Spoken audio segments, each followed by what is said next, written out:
இணைந்து பலி செலுத்துவோம். இறைவன் மகிழ இணைந்து பலி செலுத்துவோம். இயேசு மகிழ அழைக்கிறார் ஆண்டவர் அன்பு எனும் மொழியிலே.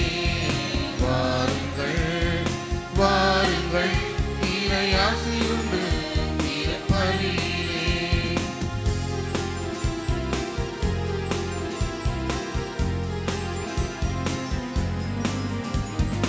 அவர் குரல் கேட்போம், இதயத்தில் பதிப்போம். அவரது வழியில் வாழ்வோம் தினம். அவரது இரக்கம் நம்மை எல்லாம் தேற்றும். வழியிலே நம்மை மாற்றிவிடும். புனித வாழ்வை தினம் தினம் தொடர்வோம். இயேசுவை பிரதிபலிப்போம். புனித வாழ்வை தினம் தினம் தொடர்வோம். இயேசுவை பிரதிபலிப்போம். சாட்சியாய் வாழ்ந்திருப்போம். அழைக்கிறார் ஆண்டவர் அன்பு எனும் மொழியிலே. வாருங்கள் வாருங்கள் இறையாசியுண்டு திருப்பலியிலே.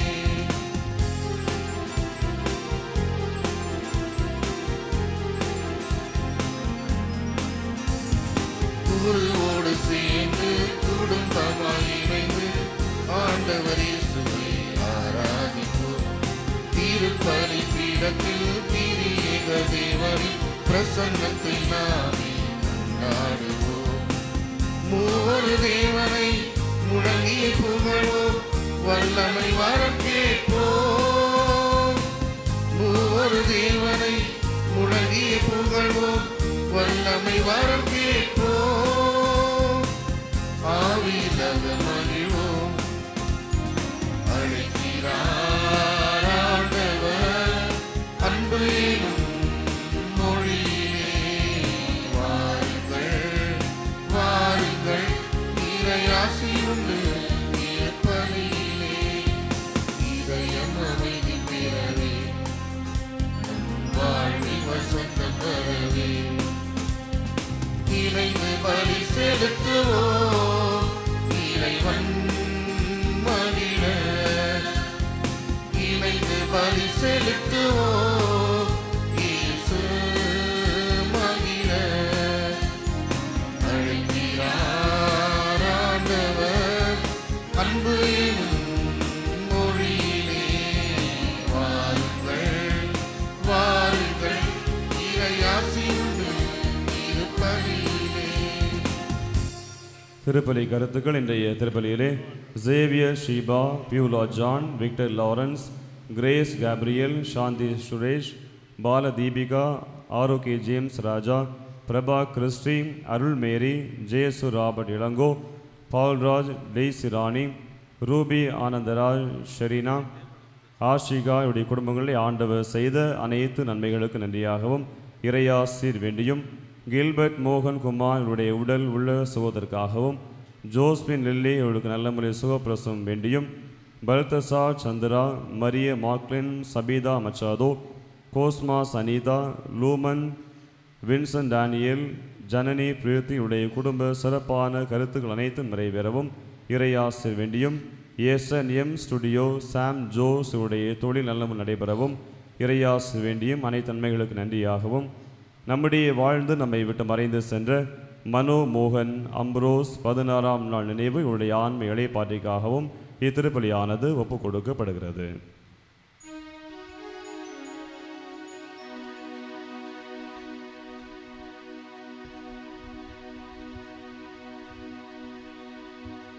தந்தை மகன் தூய ஆவியாரின் பெயராலே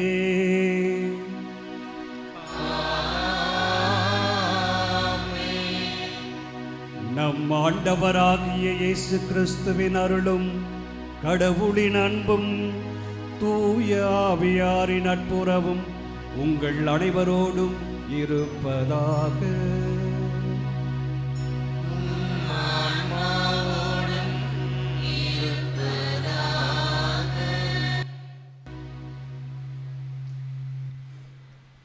இயேசு கிறிஸ்துவின் அன்பார்ந்த சகோதர சகோதரிகளே, திருவிழாவினுடைய 2ஆம் நாள் ஃபாத்திமா அன்னை இதயத்திற்கு இதமானவள் என்கிற தலைப்பிலே சிந்தித்து கொண்டிருக்கிறோம். இத்தனை அருட்தந்தையர்களோடும் அருட்சகோதரிகளோடும் பொதுமக்களோடும் இணைந்து அன்னையை புகழ வந்திருக்கிறோம். அன்னை என்றாலே இதமானவள் தான். நீங்கள் பாருங்கள், கிராமத்து சைடெலாம் போனீங்கன்னா அங்கே நாற்று நடுகிற பெண்கள் அல்லது களைப்பறிக்கிற பெண்கள் அல்லது அறுவடையில் ஈடுபட்டு இருக்கிற பெண்கள் தன்னுடைய அழுக்கான அந்த புடவையை எடுத்து அந்த ஆலமரத்தில் கட்டி ஒரு ஊஞ்சல் கட்டி அந்த குழந்தை தூங்க வச்சுருப்பாங்க. பயங்கர அழுக்காக இருக்கும். ஆனால் அந்த அழுக்கான புடவையிலும் அந்த குழந்தை தன் தாயுடைய வாசத்தை கண்டுபிடிக்கிறது, இதமாக உறங்குவதை பார்க்கிறோம். நாம் எல்லோருமே அன்னையினுடைய அந்த இதமான கரங்கள், நம்முடைய அன்னையினுடைய இதமான கரங்களுக்கு, அவர் கொடுக்கிற உணவுக்கு, அவர் தாலாட்டுகிற தாலாட்டுகளுக்கெல்லாம் பழக்கப்பட்டவர்கள். அந்த பாசத்தை நொந்து போன சமயத்தில் அல்லது நமது மகிழ்ச்சி இழந்த சமயத்தில், வறுமை வாடுகின்ற சமயத்தில், கவலைகளை ஆற்றி வைக்கின்ற சமயத்தில் அன்னையை நாடி ஓடி வருகின்றோம். நமது தாயாகிய அன்னை, நமது ஆண்டவர் இயேசுவுடைய அன்னையை நோக்கி ஓடி வருகிறோம். கவலைப்படுகிற நேரங்களில், கஷ்டமான நேரங்களிலே அந்த அன்னையினுடைய அந்த வார்த்தை, அந்த கரங்கள், அவருடைய மேலான அந்த ஆரோக்கியம், அவள் தருகிற அந்த வரங்கள், அவருடைய துணை, அவருடைய அருட்துணை, அவருடைய பார்வை எல்லாம் நம்மை இதமாக மாற்றிக்கொண்டு இருக்கிறது. வேதனையோடு வருபவர்களுக்கு ஆறுதலாக அந்த பார்வை அமைகிறது. அன்பானவர்களே, ஆண்டவர் இயேசுவே அந்த இதத்தை அனுபவிக்கிறாள். ஆண்டவர் இயேசுவே அந்த அன்னையினுடைய மேலான அந்த அன்பை சொய்த்து பார்த்திருக்கிறார். அதனால்தான் இறுதியிலே கல்வாரியிலே இதோ உன் தாய் என்று சுட்டி காட்டி அந்த அன்னையை நமக்கு அன்னையாக தந்திருக்கிறார். அப்படிப்பட்ட அன்னையினுடைய பெருவிழாவை கொண்டாடி கொண்டிருக்கிறோம். ஃபாத்திமா அன்னையினுடைய பெருவிழாவை கொண்டாடி கொண்டிருக்கிற வேளையிலே நாம் எல்லோரும் அன்னையால் ஆசீர்வதிக்கப்படவும், நமது குடும்பங்கள் அன்னையால் ஆசீர்வதிக்கப்பட்டு ஒவ்வொரு குடும்பமும் ஒரு பிளஸ்ஸிங்காக, ஒரு ஆசீர்வாதமாக மாறவும், அந்த குடும்பத்தில் இருக்கக்கூடியவர்கள் ஆசீர்வதிக்கப்பட்டவர்களாக மாற அருள்படி ஜெபிக்க இருக்கிறோம். You are the blessing and I am blessed என்று சொல்லக்கூடிய குடும்பங்கள் யாருக்கு அமைகிறதோ, இக்குடும்ப உறுப்பினர்கள் யாருக்கு அமைகிறார்களோ அது மிகப்பெரிய ஆசீர்வாதமாக இருக்கிறது. You are the blessing and I am blessed என்று சொல்லக்கூடிய அந்த வார்த்தைகள் தான் இதமாக அமைகிறது. ஒரு டாக்டர்கிட்ட போகிறோம், போயிட்டு ஒரு ஸ்கேனோ இல்லை ஏதோ ஒரு விஷயத்துக்காக நின்று கொண்டு இருக்கிறோம். அப்படி அந்த சொற்களுக்காக காத்துக்கணும். அந்த ஒரே ஒரு சொல்லு ஒன்றுமே இல்லை. அந்த டாக்டர் வெளியே வந்து ரிப்போர்ட்டை பார்த்துட்டு உங்களுக்கு ஒன்றுமே இல்லைன்னு சொல்ல போது அடைகிற அந்த மகிழ்ச்சி, அந்த ஆனந்தம், அப்படிப்பட்ட ஒரு நிறைவையும், அப்படிப்பட்ட இதத்தையும், அப்படிப்பட்ட ஒரு சுகத்தையும், அப்படிப்பட்ட ஒரு திருப்தியையும் நாம் அன்னையுடைய பாதையில் பெற்றுக்கொள்கிறோம். அப்படிப்பட்ட அன்னையுடைய அருளை பெற்றுக்கொள்ள, ஆசிரியை பெற்றுக்கொள்ள நமது குற்றம் குறைகளுக்காக மனம் வருந்தி மன்னிப்பை வேண்டி இந்த பாவ மன்னிப்புக்காக ஜெபிப்போம்.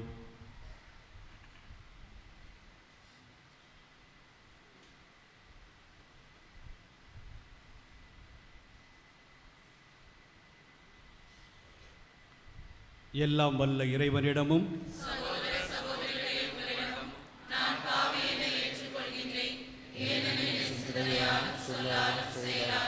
கடமை தவறுகிறார்.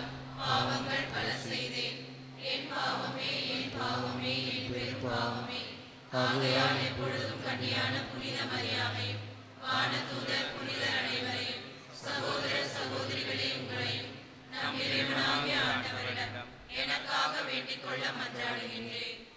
எல்லாம் வல்ல இறைவன் நம் மீது இரக்கம் வைத்து நம் பாவங்களை எல்லாம் மன்னித்து நம்மை நிலையான வாழ்வுக்கு அழைத்து செல்வாராக. ஆமென்.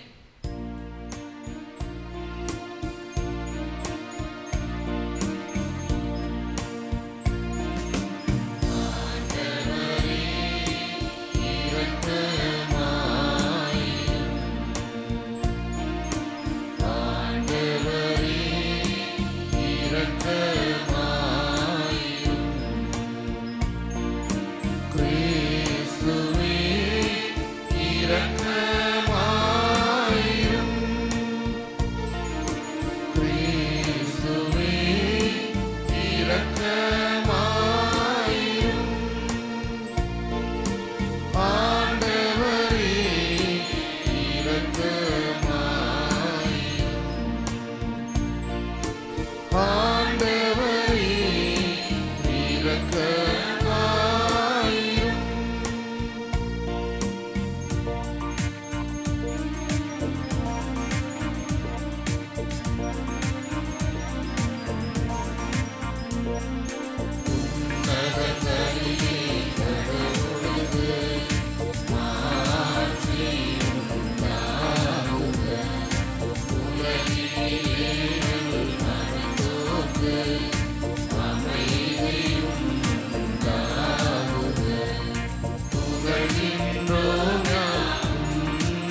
மன்றாடுவோமாக.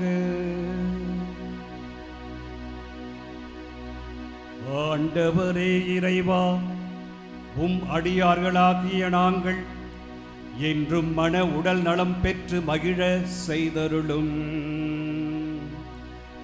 என்றும் கண்ணியான மாட்சி நிறைந்த புனித மரியாவின் பரிந்துரையால் இன்றைய துயரங்களில் இருந்து விடுதலை பெறவும் நிலையான பேரின்பத்தை துய்த்துணரவும் எங்களுக்கு அருள்வீராக. உம்மோடு தூய ஆவியாரின் ஒன்றிப்பில் இறைவனாய் என்றென்றும் வாழ்ந்து ஆட்சி செய்கின்ற எங்கள் ஆண்டவரும் உம் திருமகனுமாகிய எங்கள் ஆண்டவராகிய இயேசு கிறிஸ்து வழியாக உம்மை மன்றாடுகின்றோம்.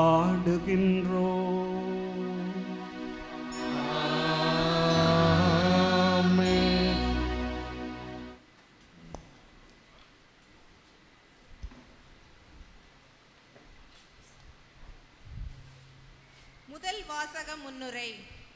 இன்றைய முதல் வாசகம் தொடக்க திரு அவை எவ்வாறு துன்புறுத்தலால் சிதறிப்போனது என்றும் நம்பிக்கையாளர்களின் ஒன்றிணைந்த இறைவேண்டலால் பாதுகாக்கப்பட்டது என்றும் எடுத்துரைக்கிறது. நாமும் இன்றைய வாழ்க்கை சூழலில் துன்பங்கள், துயரங்கள், சோதனைகள், வேதனைகள், கலக்கங்கள், கவலைகள் நம்மை சூழும்போது அனைத்தையும் மனதைரியத்தோடும் இறைவேண்டலோடும் அவற்றை எதிர்கொள்ள இவ்வுலகிலுள்ள துன்புறும் திருச்சபைக்காக ஜெபிக்க இவ்வாசகத்திற்கு கவனமுடன் செவிமடுப்போம். முதல் வாசகம் இறைவாக்கினர் செப்பனியா நூலிலிருந்து வாசகம். பிரிவு 3, உயிருள்ள இறைவார்த்தைகள் 14 முதல் 18 முடிய. மகளே சீயோன், மகிழ்ச்சியால் ஆர்ப்பரி, இஸ்ராயேலே ஆரவாரம் செய். மகளே எருசலேம், உன் முழு உள்ளத்தோடு அகமகிழ்ந்து அக்களி. ஆண்டவர் உன் தண்டனை தீர்ப்பை தள்ளிவிட்டார், உன் பகைவர்களை அப்புறப்படுத்தினார். இஸ்ராயேலின் அரசராகிய ஆண்டவர் உன் நடுவில் இருக்கின்றார். நீ இனி எந்த தீங்கிற்கும் அஞ்ச மாட்டாய்.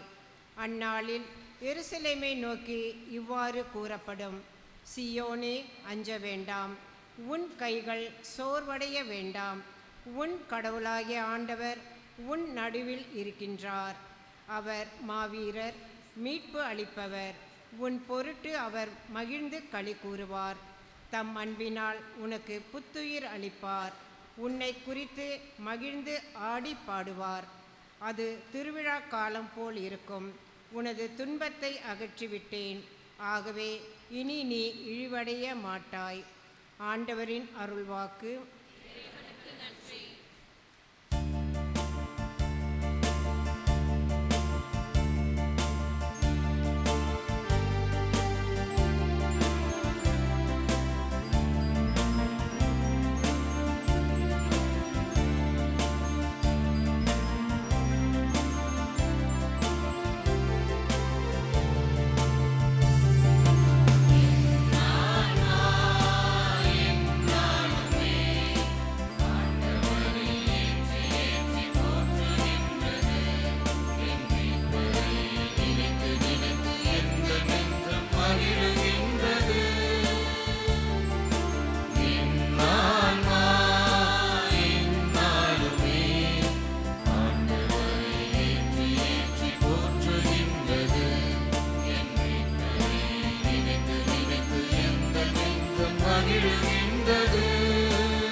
மனிதரை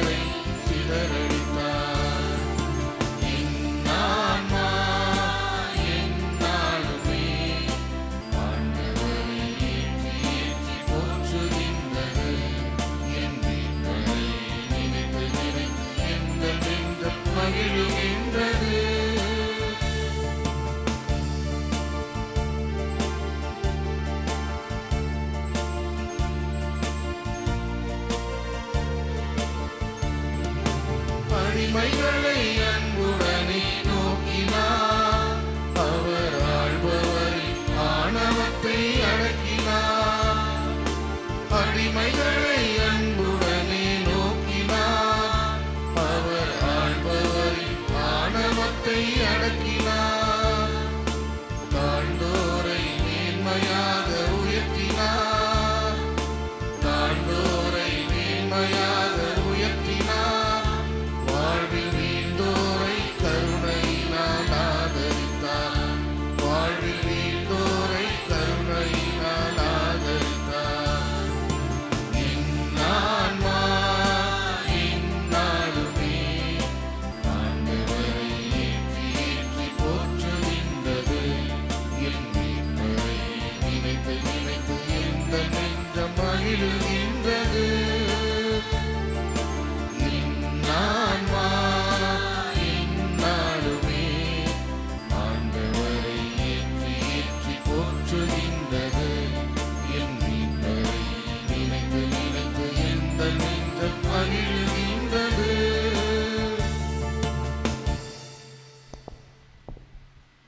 இரண்டாம் வாசக முன்னுரை. அன்பிற்கினியவர்களே, இறைவன் தன் பிரசன்னத்தையும் அருளையும் தன்னிலே வைத்து அழகு பார்க்கின்ற உன்னதமான இடம் ஆலயம்.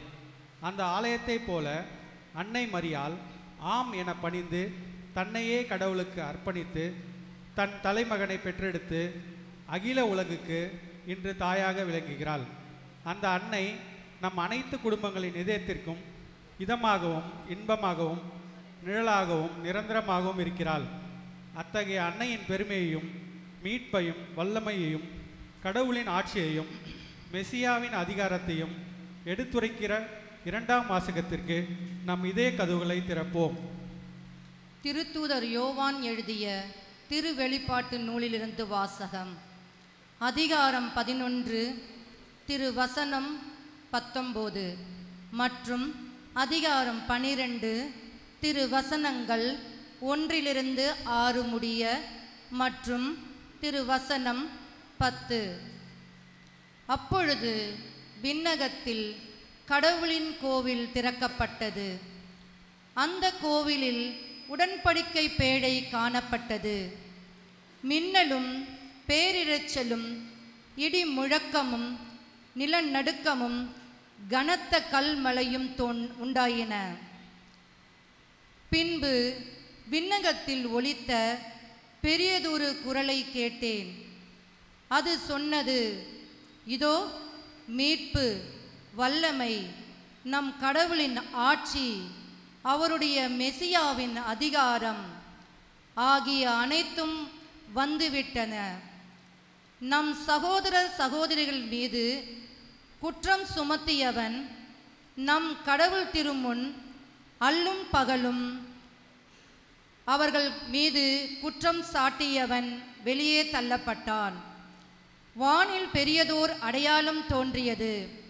பெண் ஒருவர் காணப்பட்டார். அவர் கதிரவனை ஆடையாக அணிந்திருந்தார். நிலா அவருடைய காலடியில் இருந்தது. அவர் 12 விண்மீன்களை தலைமீது சூடியிருந்தார். அவர் கருவுற்றிருந்தார். பேறுகால வேதனைப்பட்டு கடும் துயருடன் கதறினார். வானில் வேறோர் அடையாளமும் தோன்றியது. இதோ நெருப்பு மயமான பெரிய அரக்க பாம்பு ஒன்று காணப்பட்டது. அதற்கு 7 தலையும் 10 கொம்புகளும் இருந்தன. அதன் தலைகளில் 7 மணிமுடிகள் இருந்தன. அது தன் வாளால் விண்மீன்களின் 1/3 பகுதியை நிலத்தின் மீது இழுத்து போட்டது. பேறுகால வேதனையில் இருந்த அப்பெண் பிள்ளை பெற்றவுடன் அதை விழுங்கி விடுமாறு அரக்க பாம்பு அவர் முன் நின்று கொண்டிருந்தது. எல்லா நாடுகளையும் இருப்புக்கோல் கொண்டு நடத்தவிருந்த ஓர் ஆண் குழந்தையை அவர் பெற்றெடுத்தார். அக்குழந்தையோ கடவுளிடம் அவரது அரியணை இருந்த இடத்துக்கு பறித்து செல்ல பெற்றது. அப்பெண் பாலை நிலத்துக்கு ஓடிப்போனார். அங்கு 1260 நாள் அவரை பேணுமாறு கடவுள் அவருக்கென ஓர் இடத்தை ஏற்பாடு செய்திருந்தார். பின்பு விண்ணகத்தில் ஒலித்த பெரியதொரு குரலை கேட்டேன்.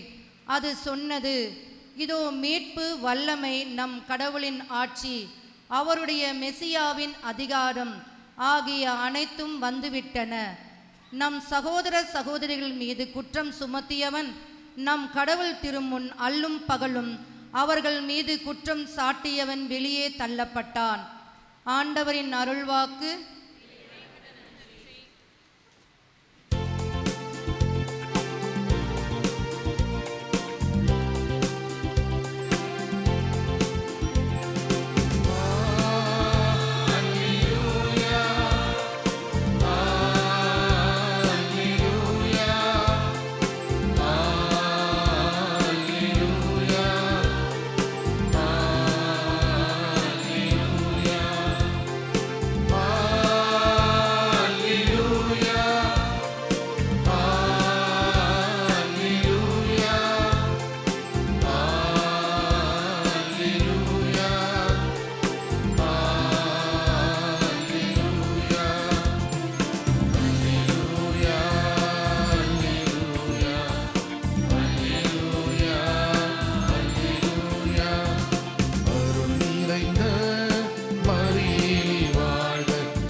ஆண்டவர் உங்களோடு இருப்பாராக. ஆன்மாவோடும் இருப்பாராக. புனித லூக்கா எழுதிய தூய நற்செய்தியிலிருந்து வாசகம். ஆண்டவரே, மாட்சி உமக்கே.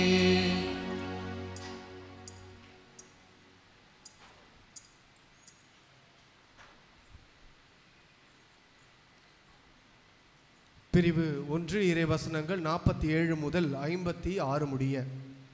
ஆண்டவரை எனது உள்ளம் போற்றி பெருமைப்படுத்துகின்றது. என் மீட்பராம் கடவுளை நினைத்து எனது மனம் பேருவகை கொள்கின்றது. ஏனெனில் அவர் தம் அடிமையின் தாழ்நிலையை கண்ணோக்கினார். இது முதல் எல்லா தலைமுறையினரும் என்னை பேரு பெற்றவர் என்பர்.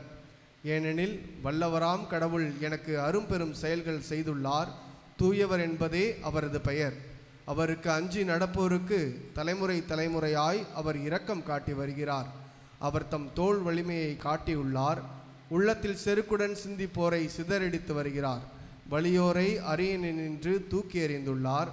தாழ்நிலையில் இருப்போரை உயர்த்துகிறார். பசித்தோரை நலன்களால் நிரப்பியுள்ளார். செல்வரை வெறுங்கையராய் அனுப்பிவிடுகிறார். மூதாதையருக்கு உரைத்தபடியே அவர் ஆபிரகாமையும் அவர் தம் வழிமரபினரையும் என்றென்றும் இரக்கத்தோடு நினைவில் கொண்டுள்ளார். தம் ஊழியராகிய இஸ்ரேலுக்கு துணையாக இருந்து வருகிறார். மரியா ஏறக்குறைய 3 மாதம் எலிசபெத்தோடு தங்கியிருந்த பின்பு தம் வீடு திரும்பினார். ஆண்டவரின் அருள்வாக்கு. இயேசுவே, உமக்கு புகழ்.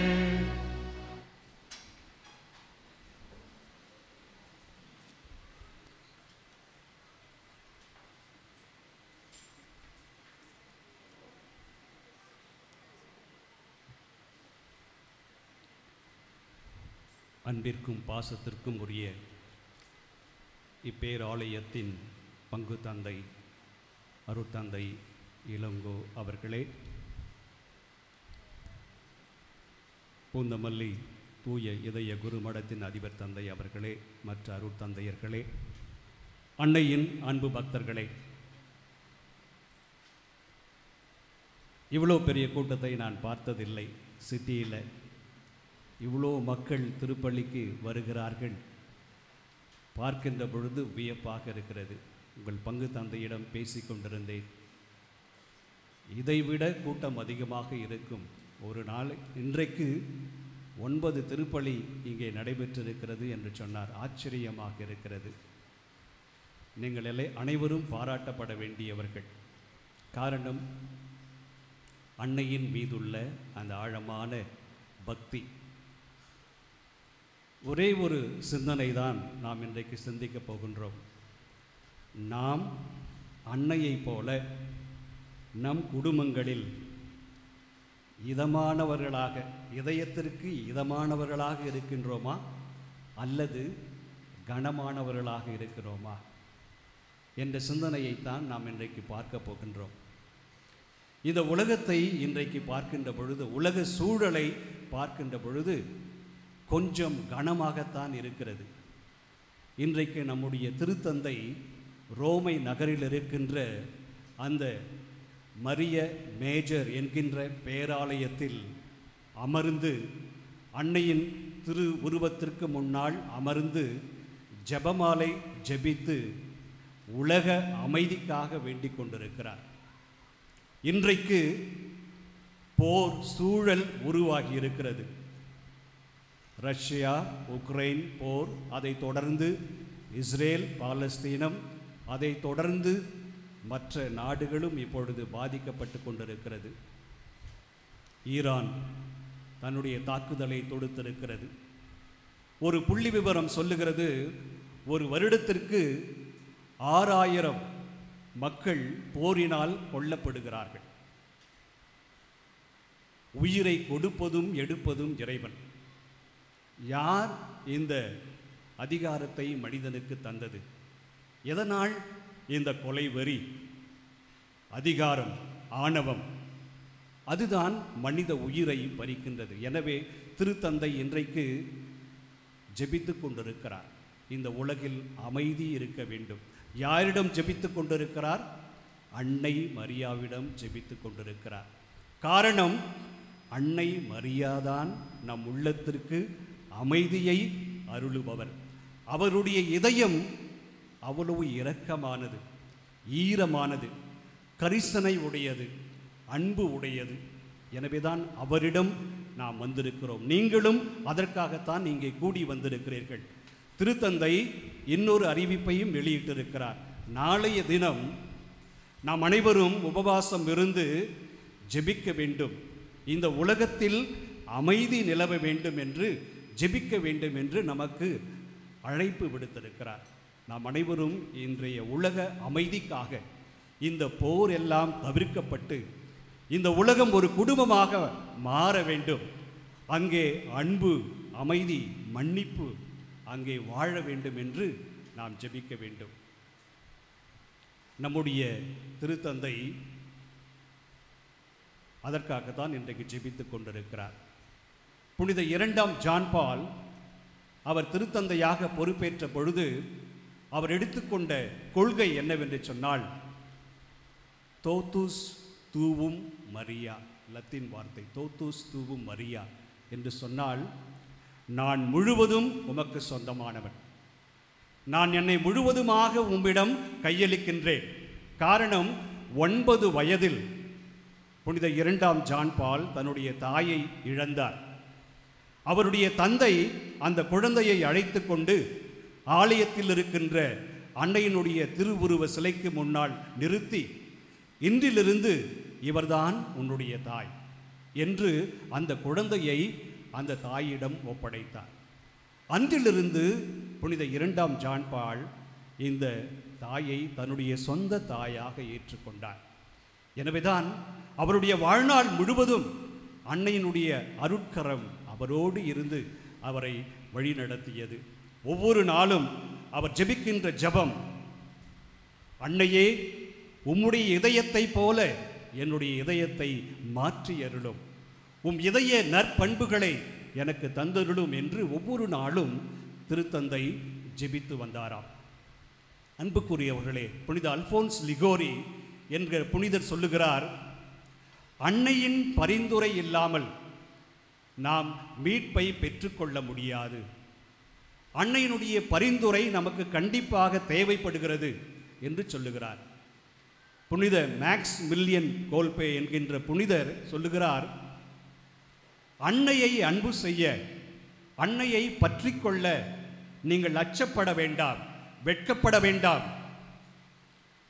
ஆண்டவர் இயேசு அவருடைய அன்னையை எவ்வளவோ அன்பு செய்தார். அவரை விட நீங்கள் மேலாக அன்னையின் மீது அன்பு வைக்க முடியாது. எனவே அன்னையை பற்றி கொள்ளுங்கள், அவரை அன்பு செய்யுங்கள் என்று சொல்லுகிறார். ரோமை நகரிலே இன்றைக்கு உலக ஆயர் மாமன்றம் நடந்து கொண்டிருக்கிறது. அதனுடைய தலைப்பு நாம் அனைவரும் ஒன்றிணைந்து ஒரு கூட்டு திரு அவையாக நடைபோட வேண்டும் என்பதுதான் அந்த ஆயர் மன்றத்தினுடைய தலைப்பு. ஒன்றிப்பு, நாம் ஒன்றிணைந்து நாம் பங்கேற்பு திரு அவையாக மாறி இந்த மறைத்தூது பணியை செய்ய வேண்டும் என்று இந்த ஆயர் மாமன்றம் நமக்கு அழைப்பு விடுக்கிறது. அதில் இன்னும் முக்கியமான கருத்து என்னவென்று சொன்னால், விளிம்பு நிலை மக்கள் எல்லாம் மையத்திற்கு கொண்டு செல்ல வேண்டும். இன்று வரை பல பேருடைய குரல்கள் திரு அவையிலே கேட்கப்படவில்லை. ஏழைகள், அனாதைகள், கைவிடப்பட்டோர், இளைஞர்கள், குழந்தைகள், பெண்கள், புலம்பெயர்ந்தோர், ஒடுக்கப்பட்டோர், இவர்களுடைய குரல்கள் எல்லாம் திரு அவையில் கேட்கப்படவில்லை, ஒலிக்காமலே இருக்கிறது. அவருடைய குரல்களை நாம் கேட்க வேண்டும், காது கொடுத்து கேட்க வேண்டும் என்று இன்றைய திருத்தந்தை சொல்லுகிறார். இந்த ஆயர் மாமன்றம் ஒரு பார்லிமெண்ட் அல்ல, சண்டை போடுவதற்கு, பிரச்சனைகளை தீர்த்து கொள்வதற்கு. இந்த ஆயர் மாமன்றம் காது கொடுத்து கேட்பதற்கு, டு லிசன், காது கொடுத்து கேட்க வேண்டும். அடுத்தவருடைய குறைகளை காது கொடுத்து கேட்க வேண்டும். It is a lived experience. இது வாழ்நாளில் நடக்கின்ற அனுபவங்களை பகிர்ந்து கொள்ளுகின்ற ஒரு மாநாடு, ஒன்றிப்பை ஏற்படுத்துகின்ற ஒரு மாநாடு என்று திருத்தந்தை சொல்லுகிறார். அப்படிப்பட்ட சிந்தனையை நாம் உள்வாங்கிக் கொள்ள வேண்டும். அன்னையினுடைய இதயத்தின் பண்புகளை நான் உங்களுக்கு பட்டியலிட வேண்டும் என்று நான் விரும்புகின்றேன். இதை திருத்தந்தை 2021ஆம் ஆண்டு அவர் எழுதிய ஒரு திருத்தூது மடல், நம்முடைய புனித யோசேப்பு தந்தையை பற்றி ஒரு திருத்தூது மடல் எழுதினார். பாத்ரிஸ் கோர்தே, ஒரு தந்தையின் இதயத்தோடு என்கின்ற திருத்தூது மடல் எழுதப்பட்டது. அந்த மடலில் ஒரு தந்தைக்குரிய பண்புகளை அவர் பட்டியலிட்டு காட்டுகிறார். அந்த இதயத்தின் பண்புகளை, அந்த இதயத்தில் இருக்கின்ற நற்பண்புகளை அவர் பட்டியலிட்டு காட்டுகிறார்.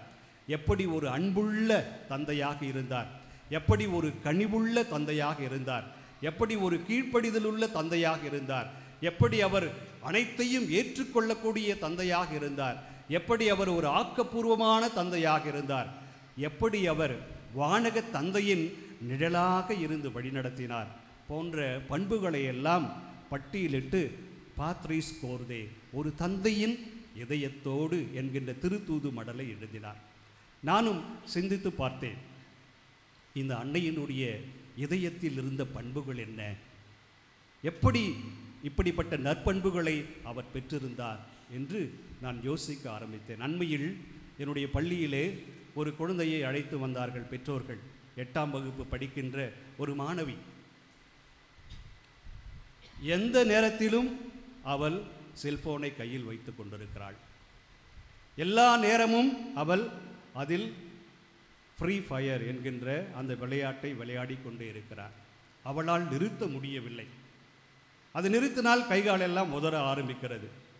அவருடைய கைகளிலிருந்து போனை பிடுங்கிவிட்டால் வாய்க்கு வந்த மாதிரி திட்டுகிறாள் பெற்றோர்களை. எனக்கு தூக்கி வாரி போட்டது. ஏன் இந்த சிறுமி இப்படி ஆகிவிட்டாள்? அவள் படிப்பது 8ஆம் வகுப்பு. ஆனால் 24 மணி நேரமும் அந்த செல்போனில் இந்த விளையாட்டை விளையாடி கொண்டே இருக்க வேண்டும். யாராவது தடுத்தால் அவர்கள் மீது கோபம் பட்டு எரிச்சலாகி அவதூறான வார்த்தைகளை அள்ளி வீசுகின்றாள். பின்னர் அவருடைய தந்தையிடமும் தாயிடமும் நான் பேசி கொண்டிருந்தேன். அவருடைய தந்தை ரயில்வேயிலே வேலை செய்கிறார்.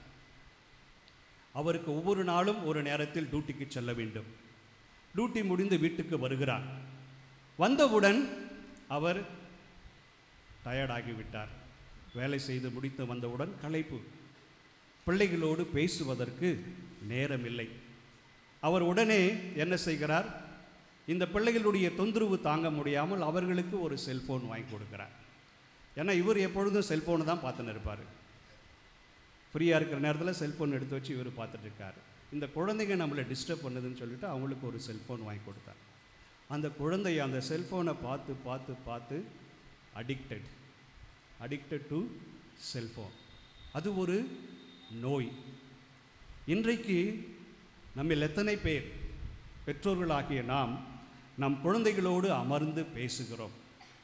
எல்லாம் செல்ஃபோனில் பேசுகிறோம். வேலைக்கு போயிட்டால் செல்ஃபோனில் பேசிகிட்டே இருப்போம். ஆனால் நேருக்கு நேர், முகத்துக்கு முகம், பக்கத்தில் அமர்ந்து கைகளை பற்றி கொண்டு கட்டி அணைத்து முத்தமிட்டு எத்தனை பேர் நாம் பேசிக்கொள்ளுகிறோம்? இந்த செல்ஃபோன் நம் உறவுகளை எல்லாம் பிரித்து விட்டது. நம்மை வெகு தூரத்திற்கு சென்று கொண்டு விட்டது. இன்றைக்கு இந்த குழந்தை பாதிக்கப்பட்டிருக்கிறார். காரணம், பெற்றோர்கள் அந்த குழந்தையோடு நேரத்தை செலவழிக்கவில்லை. காரணம், நாங்கள் வேலைக்கு செல்கிறோம், நாங்கள் பிஸி, இதை பார்ப்பதற்கு நேரமில்லை. எது முக்கியமோ அதை நாம் விட்டுவிட்டோம். எனவே அந்த குழந்தை இப்படி மாறிவிட்டது. ஆனால் நாம் அப்படிப்பட்ட பெற்றோர்களாக இருக்கக்கூடாது. அன்னையினுடைய இதயம் வாய்ஸ் ஹார்ட், ஒரு ஞானமுள்ள இதயம்.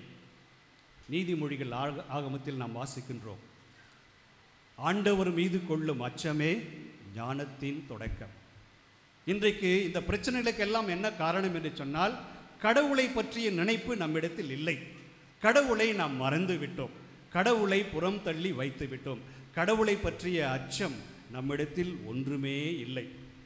எப்படி சம்பாதிக்க வேண்டும், எப்படி உயர வேண்டும் என்கின்ற சிந்தனை தான் நம்மிடத்தில் மேலோங்கி இருக்கிறதே தவிர, கடவுள் மீது கொள்ளும் அச்சம் நம்மிடத்தில் இல்லவே இல்லை. நல்லதொரு மனசாட்சி நம்மிடத்தில் இல்லை. அரசராகமம் முதல் புத்தகத்தில் நாம் வாசிக்க கேட்கிறோம். 3ஆம் அதிகாரம் 9ஆம் வசனத்தில் சாலமோன் மன்னன் கடவுளிடம் கேட்கின்றான். என்ன கேட்கின்றான்? உம் மக்களுக்கு நீதி வழங்கவும், நல்லது எது கெட்டது எது என பகுத்தாய்ந்து தேர்ந்து கொள்ளக்கூடிய ஞானமுள்ள இதயத்தை என் அடியேனுக்கு தந்தருளும் என்று கேட்கின்றான். சாலமோன் அரசனிலெல்லாம் தலை சிறந்த அரசன். அவன் கேட்டது நல்லது எது தவறு எது என்று சீர்தூக்கி பார்த்து ஆராய்ந்து அதை தேர்ந்து கொள்ளக்கூடிய ஞானத்தை எனக்கு தந்தருளும் என்று கேட்கின்றான். இந்த இதயம்தான் அன்னை மரியாவிடம் இருந்தது. ஞானமுள்ள இதயம். கடவுளுடைய திருவுளத்தை நன்றாக அறிந்து வைத்திருந்தார். எதை செய்ய வேண்டும், எதை செய்யக்கூடாது என்பதை நன்றாக தெரிந்து வைத்திருந்தார். இரண்டாவது அவரிடத்தில் இருந்த பண்பு கீழ்ப்படிதல் உள்ள இதயம். நல்லது எது தீயது எது என்று தெரிந்து கொண்டால் மட்டும் பத்தாது, அதை நாம் வாழ்வாக்க வேண்டும், கடைபிடிக்க வேண்டும். பேசுவது எளிது, ஆனால் அதை நம்முடைய வாழ்வாக்கிக் கொள்வது மிக மிக கடினம். ஒரு சிலரால் மட்டுமே தான் பேசுவதையும் நம்புவதையும் வாழ்வாக்க முடியும். அன்னை மரியாள் அதை செய்தார்கள். எனவேதான் கூட்டத்தில் இருந்த ஒரு பெண் ஒருத்தி குரல் எழுப்பி சொல்லுகிறார். லூக்காஸ் நற்செய்தி 11ஆவது அதிகாரத்தில் நாம் வாசிக்கின்றோம். 28 to 29 உள்ள வசனங்கள். அந்த பெண் சொல்லுகிறார், உம்மை கருத்தாங்கி பாலூட்டி வளர்த்தெடுத்த தாய் பேறு பெற்றவர் என்று சொன்ன பொழுது ஆண்டவர் இயேசு பதில் சொல்லுகிறார், யார் இறைவார்த்தையை கேட்டு அதன்படி அதை கடைபிடிக்கிறார்களோ அவர்கள் இன்னும் அதிகம் பேறு பெற்றவர்கள். கடைபிடிப்பது, கடவுளுடைய கட்டளைகளை கடைபிடிப்பது தான் இன்றைக்கு நமக்கு தேவைப்படுகின்ற ஒன்று. கட்டளைகளை தெரிந்து வைத்திருக்கிறோம், ஆனால் அதை கடைபிடிக்கின்றோமா என்று சிந்தித்து பார்க்க வேண்டும். அன்னை மரியா தொடக்கத்திலிருந்து இறுதி வரை இதோவும் அடியேன் என்று சொல்லி அந்த கட்டளைகளை எல்லாம் கடைபிடித்து வந்தார்கள். மூன்றாவது, அந்த இதயம் ஒரு புதிய இதயம், a new heart. அன்னை மரியாவிடம் இருந்தது ஒரு புதிய இதயம். இன்றைக்கு இதயத்தில் கோளாறு என்று சொன்னால் இதயத்தை கூட மாற்றி வைத்துவிட முடியும். கடந்த மாதம் பெங்களூரிலே ஒரு பெண் விபத்தில் இறக்கின்றாள். 4 மணி நேரத்தில் அந்த பெண்ணினுடைய இதயத்தை எடுத்து வந்து சென்னையில் இருந்த இன்னொருவருக்கு பொருத்தினார்கள். 2 மணி நேரத்தில் அந்த இதயத்தை உயிரோடு கொண்டு வந்து இங்கே பொருத்த முடிகிறது. ஆனால் உண்மையான இதயம், துடிப்புள்ள இதயம் எப்படி இருக்க வேண்டும் என்று சொன்னால், நல்ல பண்புகளை கொண்ட இதயமாக இருக்க வேண்டும். எனவேதான்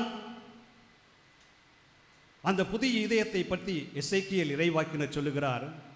36:26 சொல்லுகிறார், நான் உங்களுக்குள் புதிய இதயத்தை அருள்வேன், புதிய ஆவியை உங்களுக்குள் புகுத்துவேன், கல்லான இதயத்தை எடுத்துவிட்டு உங்கள் உடலிலிருந்து எடுத்துவிட்டு சதையிலான இதயத்தை உங்களுக்கு பொருத்துவேன் என்று சொல்லுகிறார்.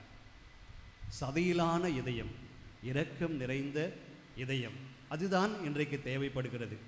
இன்றைக்கு இரக்கம் இல்லாதவர்களாக நாம் சில நேரத்தில் வாழ்ந்து கொண்டிருக்கிறோம். ஆனால் அன்னை மரியாவினுடைய இதயம் அப்படிப்பட்டதல்ல.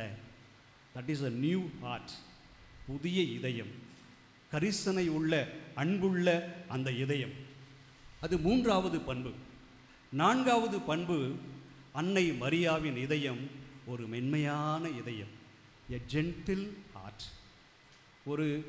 ஒரு பூங்காற்றை போல, ஒரு இளம் தென்றலை போல ஒரு இலகிய ஒரு உள்ளம்.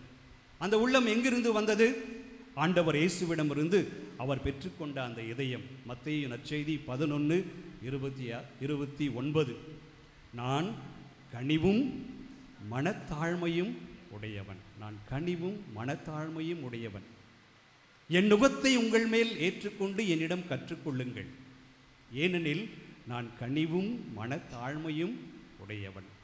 அப்படிப்பட்ட இதயத்தை அன்னை மரியா கொண்டிருந்தார்கள். நம்மிடம் இருக்கிறதா கனிவும் இந்த மனத்தாழ்மையும்? அவருடைய அந்த பாடலில் கூட தாழ்நிலையில் இருந்த தம் அடியவரை கடைக்கண் நோக்கினார். இவையெல்லாம் ஆண்டவரின் செயல், என்னுடைய செயல் அல்ல. வலியோரை அரியணை நின்று தள்ளி தாழ்ந்தோரை உயர்த்தினார். தன்னை ஒரு தாழ்ந்தவளாக, தாழ்த்தப்பட்டவராக, கடவுளுக்கு முன்னால் ஒன்றும் இல்லாதவராக அவர் தன்னை மாற்றிக்கொள்ளுகிறார். தான் பெரியவன் என்கின்ற அகந்தை அங்கே இல்லை. இறைவனின் தாயாக இருப்பதற்கு அவர் அழைக்கப்பட்டிருந்தாலும் தன்னை ஒரு அடிமையாக தன்னை நினைத்து இறை திட்டத்தை ஏற்றுக்கொள்ளுகிறார். அப்படிப்பட்ட மென்மையான இதயத்தை கொண்டவர் அன்னை மரியா. 5வது, உடைபடாத இதயம், பிளவுபடாத இதயம், முழுமையான இதயம். எப்படி திருத்தந்தை நான் என்னை முழுவதும் உம்மிடம் ஒப்படைக்கிறேன் என்று சொன்னாரோ, அதே போல அன்னை மரியாவினுடைய இதயம் முழுக்க முழுக்க இறைவனுக்கு சொந்தமான இதயம், இறை திட்டத்திற்கு மட்டுமே தன்னை ஒப்புவித்த அந்த இதயம். மத்தேயு நற்செய்தி 6:33 வாசிக்கிறோம், அனைத்திற்கும் மேலாக கடவுளது ஆட்சியையும் அவருக்கு ஏற்புடையதையும் நாடுங்கள், மற்ற அனைத்தும் உங்களுக்கு சேர்த்து கொடுக்கப்படும். நாம் எதை வாழ்வின் முக்கிய நோக்கமாக கொண்டிருக்கிறோம்? யாரை நாம் வாழ்க்கையில் முன்னிறுத்துகிறோம், முன்னிலைப்படுத்துகிறோம்? குடும்பங்கள் முன்னிலைப்படுத்த வேண்டியது கடவுளை. நம் குடும்பம் கடவுளை மையமாகத்தான் கொண்டிருக்க வேண்டும். நாம் யாரை முதலில் அன்பு செய்ய வேண்டும்? கடவுளை நாம் முதலில் அன்பு செய்ய வேண்டும். முழுக்க முழுக்க கடவுளை நாம் அன்பு செய்தால் மற்ற அன்புகள் எல்லாம் தானாக வரும். கணவன் மீது, மனைவின் மீது, பிள்ளைகள் மீது அது தானாக வரும். ஆனால் கடவுள் அன்பு இல்லை என்று சொன்னால் எந்த அன்பும் அங்கே வருவதற்கு வாய்ப்பே இல்லை. நாம் முதலில் எதை தேடுகிறோம்? யாரை நாடி செல்லுகிறோம்? நம் இதயம் முழுவதும் யார் இருக்கின்றார்கள்? கடவுள் இருக்க வேண்டும், கடவுள் சிந்தனை இருக்க வேண்டும், கடவுள் பயம் இருக்க வேண்டும். அப்படிப்பட்ட முழுமையான இதயத்தை கொண்டவர்களாக நாம் இருக்கின்றோமா?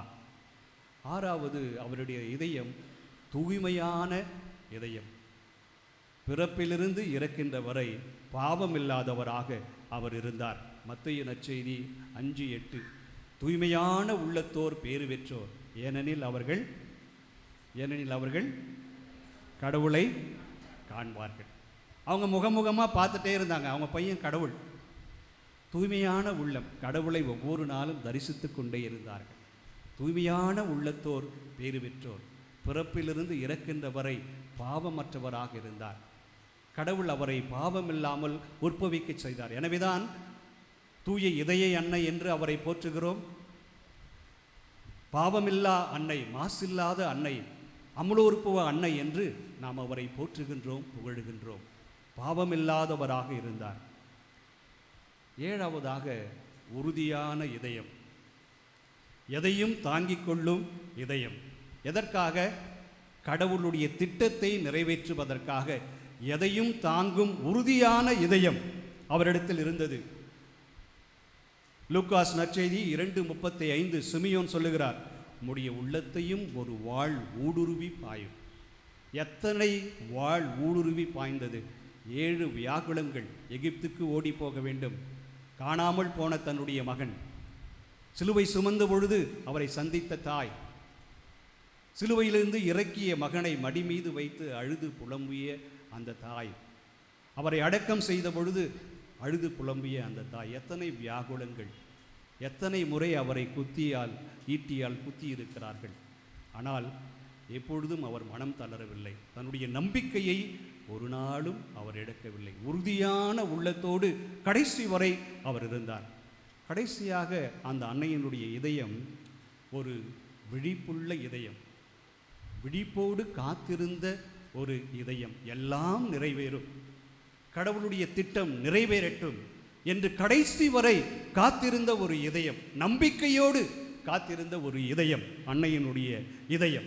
இதோ ஆண்டவருடைய அடிமை என்று என்றைக்கு சொன்னாரோ அன்றிலிருந்து அந்த நம்பிக்கையிலிருந்து அவர் தளரவில்லை. எனவேதான் எலிசபெத் அவரை பார்த்த பொழுது, கடவுள் உமக்கு சொன்னவை நிறைவேறும் என்று நம்பிய நீர் பேறு பெற்றவர் என்று சொன்னார். லூக்காஸ் நற்செய்தி 1:45. கடவுள் சொன்னவை நிறைவேறும் என்று நம்பிய நீர் பேறு பெற்றவர். எபிரேயருக்கு எழுதிய திருமுகத்திலே வாசிக்கின்றோம், 11வது அதிகாரம் 1வது வசனம். நம்பிக்கை என்றால் என்ன? விசுவாசம் என்றால் என்ன? நாம் எதிர்நோக்கி இருப்பது கிடைக்கும் என்கின்ற என்ன உறுதி. நாம் எதிர்நோக்கி இருப்பது கிடைக்கும் என்கின்ற உறுதி. கண்ணுக்கு புலப்படாதவை பற்றிய ஐயமற்ற நிலை. அவங்களுக்கு என்ன நடக்குதுன்னு தெரியும், இருந்தாலும் நம்பிக்கையோடு காத்திருந்தார்கள், கடைசி வரை காத்திருந்தார்கள். வீரம் என்பது என்ன தெரியுமா? போரில் வெற்றி பெறுவது அல்ல, கடைசி வரை நின்று போராடுவது. புறமுதுகு காட்டு ஓடிடக்கூடாது. புறநானூற்று தாயை பற்றி நாம் படித்திருக்கிறோம். போருக்கு சென்ற மகன் புறமுதுகில் அடிபட்டு இறந்தான் என்ற செய்தியை கேட்டு அந்த தாய் கதறி அழுகின்றார், வெட்கப்படுகின்றார். என்னுடைய மகன் புறமுதுகு காட்டி இறந்து விட்டானே என்று வெட்கப்படுகிறாள். அவனை நான் பெற்றெடுத்தேனே, அவனுக்கு நான் பாலூட்டினேனே என்று வருத்தப்படுகிறாள். இருப்பினும் அந்த போர்க்களத்துக்கு செல்லுகின்றாள். எப்படித்தான் என் மகன் இறந்திருக்கிறான் என்று பார்ப்பேன் என்று சொல்லி பார்க்கின்றான். அங்கு சென்ற பொழுது அந்த மகன் புறமுதுகில் அல்ல, மார்பில் அடிபட்டு இறந்திருந்தான். அப்படி அடிபட்டு கிடந்த அந்த மகனை வாரி அணைத்து முத்தமிட்டு, என் மகன் வீர மரணம் அடைந்தான் என்று அவள் பெருமகிழ்ச்சி கொள்ளுகிறார். அப்படித்தான் நம்முடைய வீரத்தாய் அன்னை மரியாவும் தன்னுடைய அன்பு மகனை இந்த உலகத்தின் மீட்புக்காக, நம் பாவங்களுக்கு பரிகாரமாக கையளித்து விட்டு பொறுமையாக அமர்ந்திருந்தார். எல்லாம் நிறைவேறட்டும், இது எல்லாம் மனிதர்களின் மீட்புக்காக நான் என்னை முழுவதும் கையளிக்கிறேன், என்னையும் என் குடும்பத்தையும் கையளிக்கிறேன் என்று முழுவதுமாக கையளித்தார்கள்.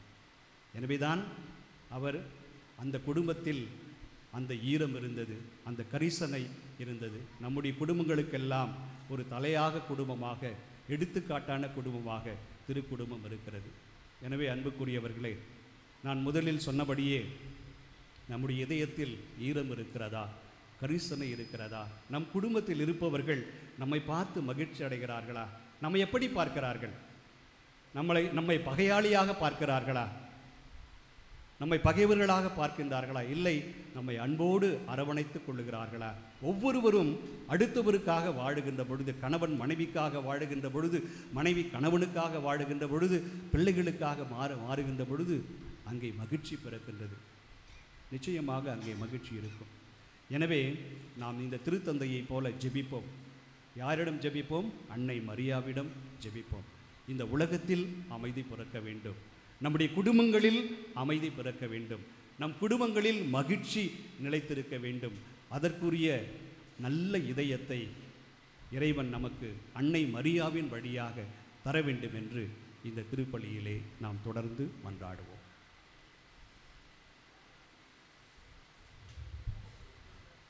எழுந்து நிற்போம். நம்முடைய விசுவாச பிரமாணத்தை அறிக்கையிட்டு நாம் பாடி ஜெபிப்போம்.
இதயத்திற்கு இதமானவள் தான் அன்னை மரியாள். ஆனால் நம்முடைய இதயமெல்லாம் இன்றைக்கு கனமாக மன அழுத்தத்தோடு, மன கவலையோடு, மன வலிகளோடு, போராட்டத்தோடு நம்முடைய திருமண குடும்ப வாழ்க்கை சென்று கொண்டிருக்கின்ற வேளையில் எப்படிப்பட்ட இதயங்களாக நம்முடைய இதயங்களெல்லாம் மாறுகின்றது? இயேசுவை மையப்படுத்து, இயேசுவை மட்டுமே மையப்படுத்தி, இயேசுவை மட்டும்தான் மையப்படுத்தி வாழ்கின்ற பொழுது நம்முடைய குடும்பம் அருள் ஆசை, அதற்குரிய அருளையும் ஆசீர்வாதத்தையும் பெற்றுத்தரக்கூடிய அற்புதமான ஒரு அழகான அன்னையினுடைய ஆசிரை பரிந்துரையை நாம் கேட்போம். பல பொது கருத்துக்களை முன்வைத்து நாம் செபிப்போம். உங்கள் பதில்: ஆண்டவரே எங்கள் மன்றாட்டை கேட்டவர்களும் நம்பிக்கையாளர்களின் மன்றாட்டு அருட்கொடைகளை எல்லோருக்கும் பகிர்ந்து கொடுக்கும் இறைவா, என் திருத்தந்தை, ஆயர்கள், அருட்பணியாளர்கள், அருள் சகோதரிகள் மற்றும் துறவரத்தார் அனைவரும் பரந்த மனப்பான்மையுடன் மக்களின் இதயத்திற்கு நெருக்கமாக வாழ்ந்திடவும், இறைப்பணியை இன்முகத்துடன் பரந்த மனப்பான்மையுடன் கடவுளின் பணி என உணர்ந்து எண்ணங்களோடு, உயர்ந்த எண்ணங்களோடு செய்ய உமது ஆசிரியை பொழிய வேண்டுமென்று பாத்திமா அன்னை வழியாக இறைவாமை மன்றாடுகிறோம். ஆண்டவரே எங்கள் மன்றாட்டை கேட்டருளும்.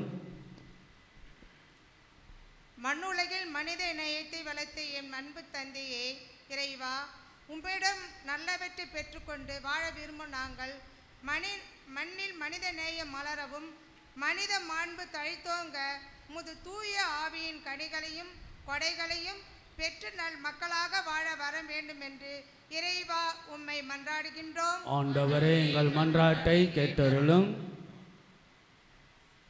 காலத்தின் அறிகுறிகளை ஆராய்ந்தவரைக்கும் எம் இறைவா, எம் நாட்டில் அமைதி நிலவ, நிலையான நல்லாட்சி தேசத்தில் மலர, தகுதியுள்ள நல்லுள்ளம் படைத்த புதிய தலைவர்கள் உருவாகி ஏழைகளின் வாழ்வு மலரவும், ஏழை விவசாயிகளின் நலனில் முழு அக்கறை செலுத்தவும் நல் உள்ளம் படைத்தலைவர்கள் உருவாகிட உமது அருள் வேண்டும் என்று இறைவா உம்மை கெஞ்சி மன்றாடுகிறோம். ஆண்டவரே எங்கள் மன்றாட்டை கேட்டருளும். நன்மையின் நாயகனே எம் இறைவா, நம்மிடம் இல்லாத ஒன்று மற்றவரிடம் இருக்கும்போது அந்த குறையை பெரிதாக்கி நம்மையே நாம் தாழ்வாக மதிப்பிடும் பொறாமை என்னும் குணம் எம்மிடமிருந்து ஒளிந்து ஒரு நல்ல குணமாகிய சகிப்புத்தன்மையும் மரியாதைப் போல துன்பத்தில் இருக்கும் மக்களுக்கு ஆறுதலாகவும் தேற்றுதலாகவும் இருக்கும் நல்மனம் எம்மில் வளர உமது அருள் வேண்டுமென்று இறைவா உம்மை கெஞ்சி மன்றாடுகின்றோம். ஆண்டவரே எங்கள் மன்றாட்டை கேட்டோம். இந்த பல பொது கருத்துக்களோடு நம்முடைய தனிப்பட்ட வேண்டுதல்கள், சிறப்பாக நம்முடைய திருமண வாழ்வு, குடும்ப வாழ்வில் இதயத்திற்கு இதமான தேவத்தாய் நம்மோடு நமக்காய் நம் சார்பாக பரிந்துரைத்து கொண்டே இருக்கிறாள். ஆகவே இந்த அழகான வாழ்க்கை சூழலில் நாம் சந்திக்கக்கூடிய போராட்டங்கள், துன்பங்கள், துயரங்கள், வேதனைகள், மன அழுத்தங்கள், பிரிவுகள், பிளவுகள் மத்தியில் அன்னை நம் குடும்பத்திற்கு அருளாய், ஆசிராய், கலங்கரை விளக்கமாய், இதயத்திற்கு இதமாக இருந்து எல்லோரையும் நிறைவாக ஆசீர்வதிக்க தொடர்ந்து திருப்பலியில் நாம் வேண்டும். அன்னையுடைய அருள் ஆசிரை கேட்போம், செபிப்போம். ஆமென். அமர்வோம். காணிக்க பாடலை பாடுவோம்.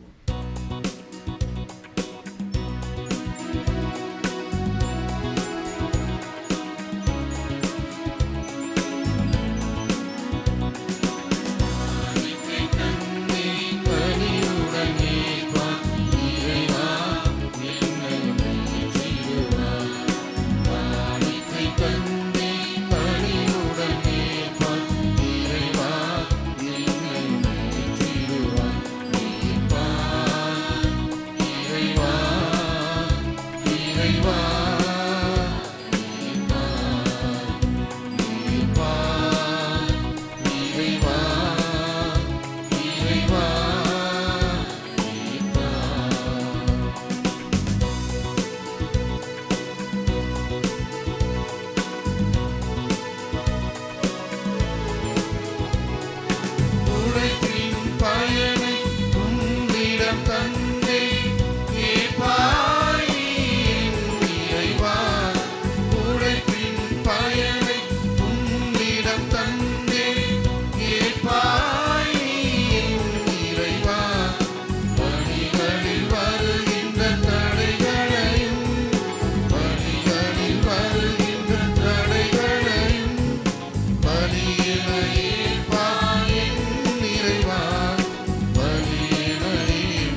சகோதர சகோதரிகளே, என்னுடையதும் உங்களுடையதுமான இப்பலி எல்லாம் வல்ல தந்தையாக இறைவனுக்கு ஏற்றதாகும்படி மன்றாடுங்கள்.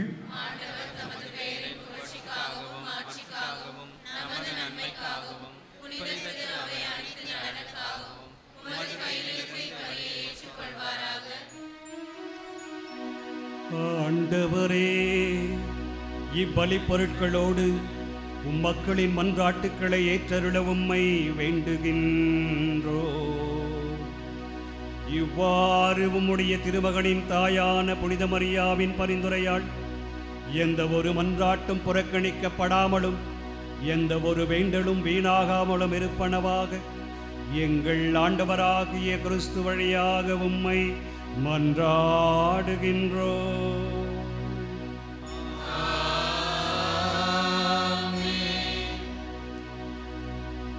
ஆண்டவர் உங்களோடு இருப்பாராக.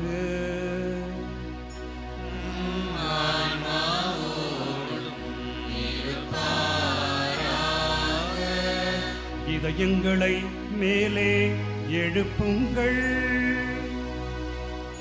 ஆண்டவரிடம் எழுப்பியுள்ளோம். நம் இறைவனாகிய ஆண்டவருக்கு நன்றி கூறுவோம்.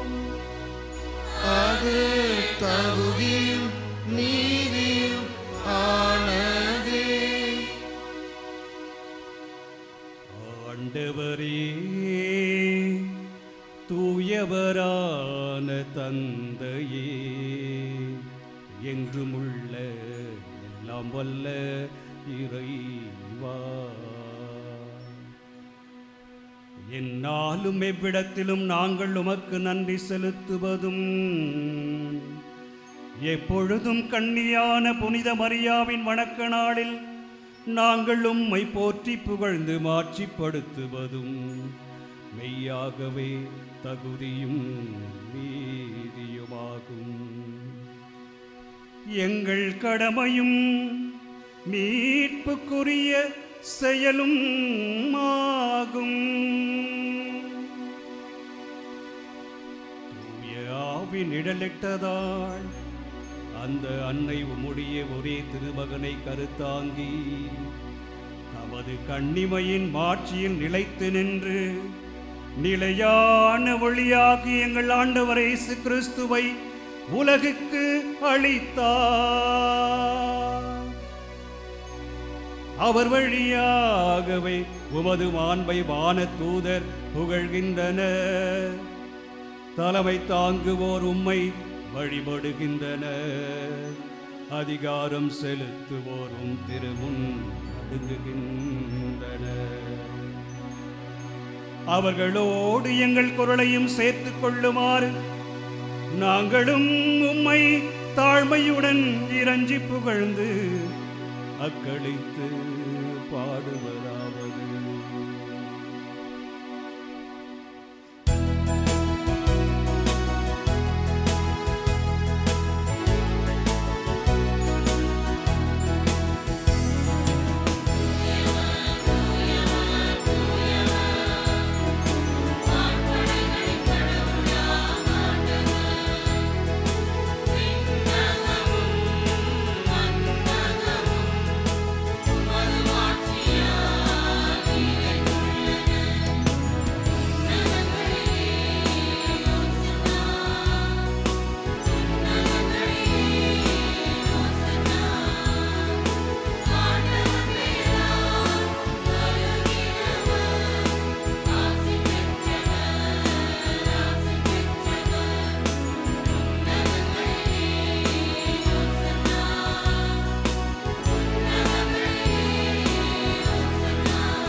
ஆண்டவரே, நிர்மையாகவே தூயவர், தூய்மை அனைத்துக்கும் ஊற்று. ஆகவே உம்முடைய ஆவியை பொழிந்து இக்காணிக்கைகளை தூய்மைப்படுத்த உம்மை வேண்டுகின்றோம். இவ்வாறு எங்கள் ஆண்டவராகிய இயேசு கிறிஸ்துவின் உடலும் இரத்தமுமாக எங்களுக்கு இவை மாறுவனவாக. அவர் பாடுபட உளம் கனிந்து தம்மை கையளித்த போது அப்பத்தை எடுத்து நன்றி செலுத்தி அதை பிட்டு தம் சீடர்களுக்கு அளித்து கூறியதாவது: அனைவரும் இதிலிருந்து பெற்று உண்ணுங்கள், ஏனெனில் இது உங்களுக்காக கையளிக்கப்படும் என் உடல்.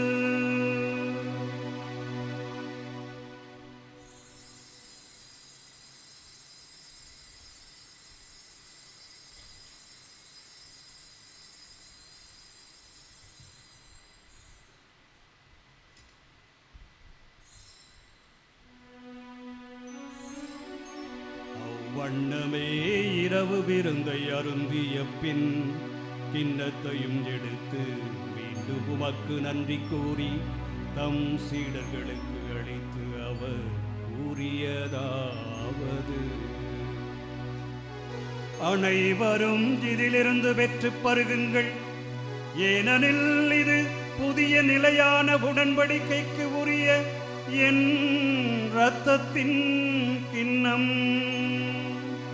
இது பாவ மன்னிப்புக்கென்று உங்களுக்காகவும் பலருக்காகவும் சிந்தப்படும். இதை என் நினைவாக செய்யுங்கள்.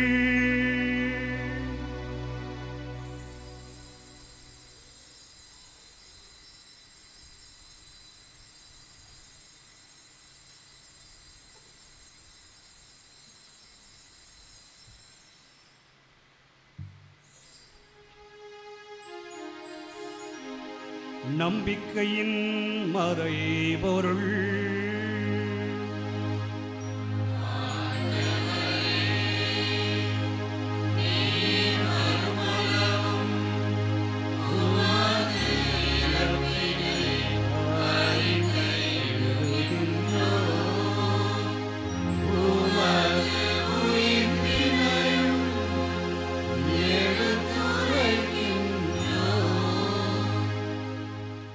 ஆகவே ஆண்டவரே, நாங்கள் கிறிஸ்துவின் இறப்பினையும் உயிர்ப்பினையும் நினைவு கூர்ந்து வாழ்வு தரும் அப்பத்தையும் மீட்பளிக்கும் கிண்ணத்தையும் ஒப்புக் கொடுக்கின்றோம். உம் திரும்ப நின்று ஊழியம் புரிய தகுந்தவர்கள் என எங்களை ஏற்றுக்கொண்டீர். எனவே உமக்கு நன்றி செலுத்துகின்றோம். மேலும் கிறிஸ்துவின் உடலிலும் இரத்தத்திலும் பங்கு கொள்ளும் எங்களை தூய ஆவியார் ஒன்று சேர்க்க வேண்டுமென உமை தாழ்மையுடன் மன்றாடுகின்றோம்.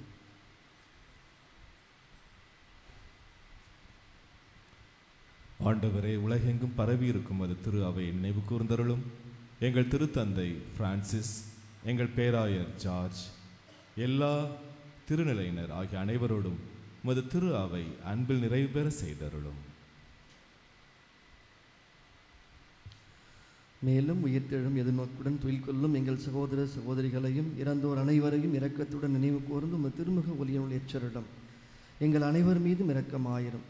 கடவுளின் கன்னித்தாயான புனித மரியா, அவருடைய கணவரான புனித யோசேப்பு, புனித திருத்தூதர்கள், இவ்வுலகில் உகந்தவர்களாக இருந்த அனைத்து புனிதர்களோடு நாங்களும் நிலை வாழ்வில் பங்கு கொள்ளும் தகுதி பெற்று உம் திருமகன் இயேசு கிறிஸ்து வழியாக உம்மை புகழ்ந்தேத்தும் வரமருள உம்மை மன்றாடுகிறோம்.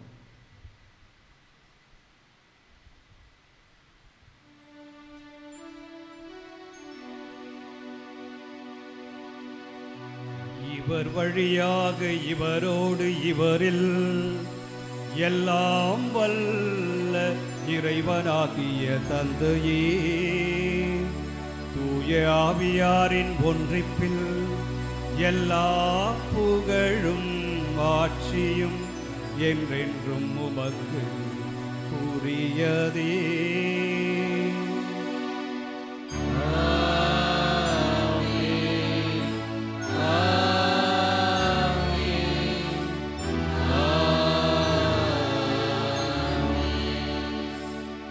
மீட்பரின் கட்டளையால் கற்பிக்கப்பட்டு இறை படிப்பினையால் பயிற்சி பெற்ற நாம் துணிந்து பாடுவோம்.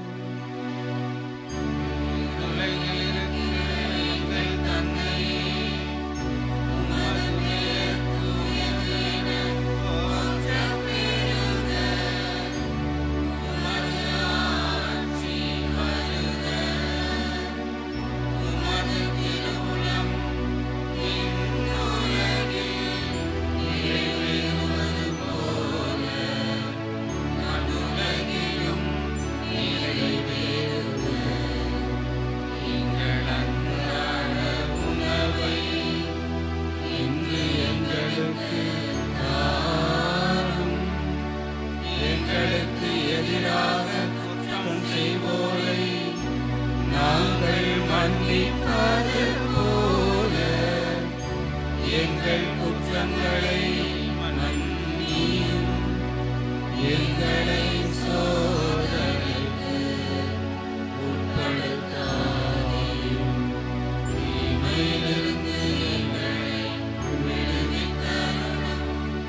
ஆண்டவரே, தீமை அனைத்திலுமிருந்தும் எங்களை விடுவித்து எங்கள் வாழ்நாளில் அமைதியை கனிவுடன் அருள உம்மை மன்றாடுகின்றோம்.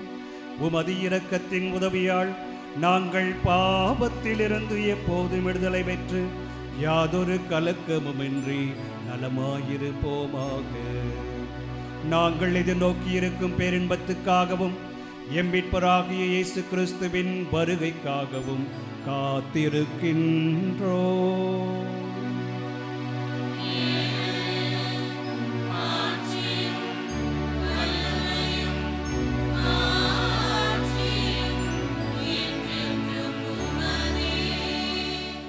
ஆண்டவரே இயேசு கிறிஸ்துவே, அமைதியை உங்களுக்கு விட்டுச் செல்கின்றேன், என் அமைதியையே உங்களுக்கு அளிக்கின்றேன் என்றும் திரு தூதர்களுக்கு மொழிந்தீரே. எங்கள் பாவங்களை பாராமல் உமது திரு அவையின் நம்பிக்கையை கண்ணோக்கி உமது திருவுளத்திற்கு ஏற்ப அதற்கு அமைதியையும் ஒற்றுமையும் அளித்தருள்வீராக. என்றென்றும் வாழ்ந்து ஆட்சி செய்கின்றவர் நீரே.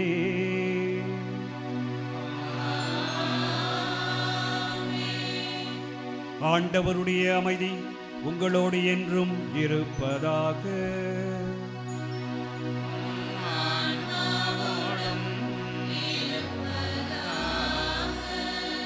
ஒருவருக்கொருவர் கிறிஸ்து வழங்குகின்ற அமைதியை அறிவித்து மகிழ்வோம்.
இதோ இறைவனின் செம்மறி, இதோ உலகின் பாவங்களை போக்குபவர். செம்மறியின் விருந்துக்கு அழைக்க பெற்றோர் பேறு பெற்றோர். ஆனால்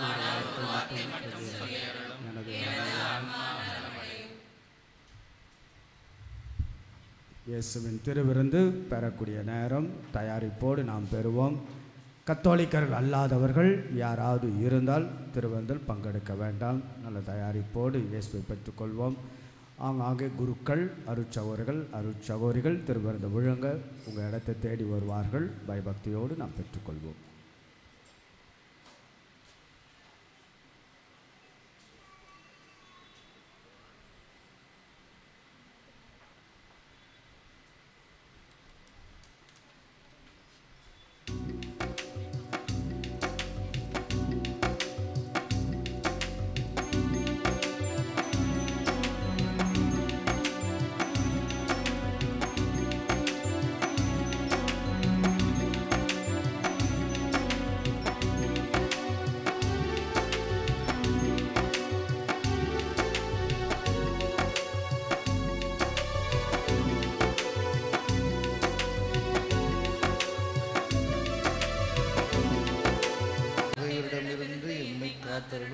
எனது இறப்பின் வேளையில் என்னை அழைத்தருளும். உம்மிடம் வர எனக்கு கட்டளையிட்டருளும். உம் புனிதர்களோடு இக்காலமும் உம்மை புகழச் செய்தருளும். ஆமென். இயேசுவில் பிரியமுள்ள பாசத்திற்குரிய இறை மக்களே, திருவிழாவினுடைய இரண்டாவது நாள் மிக சிறப்பாக நேற்று நாம் தொடங்கினோம்.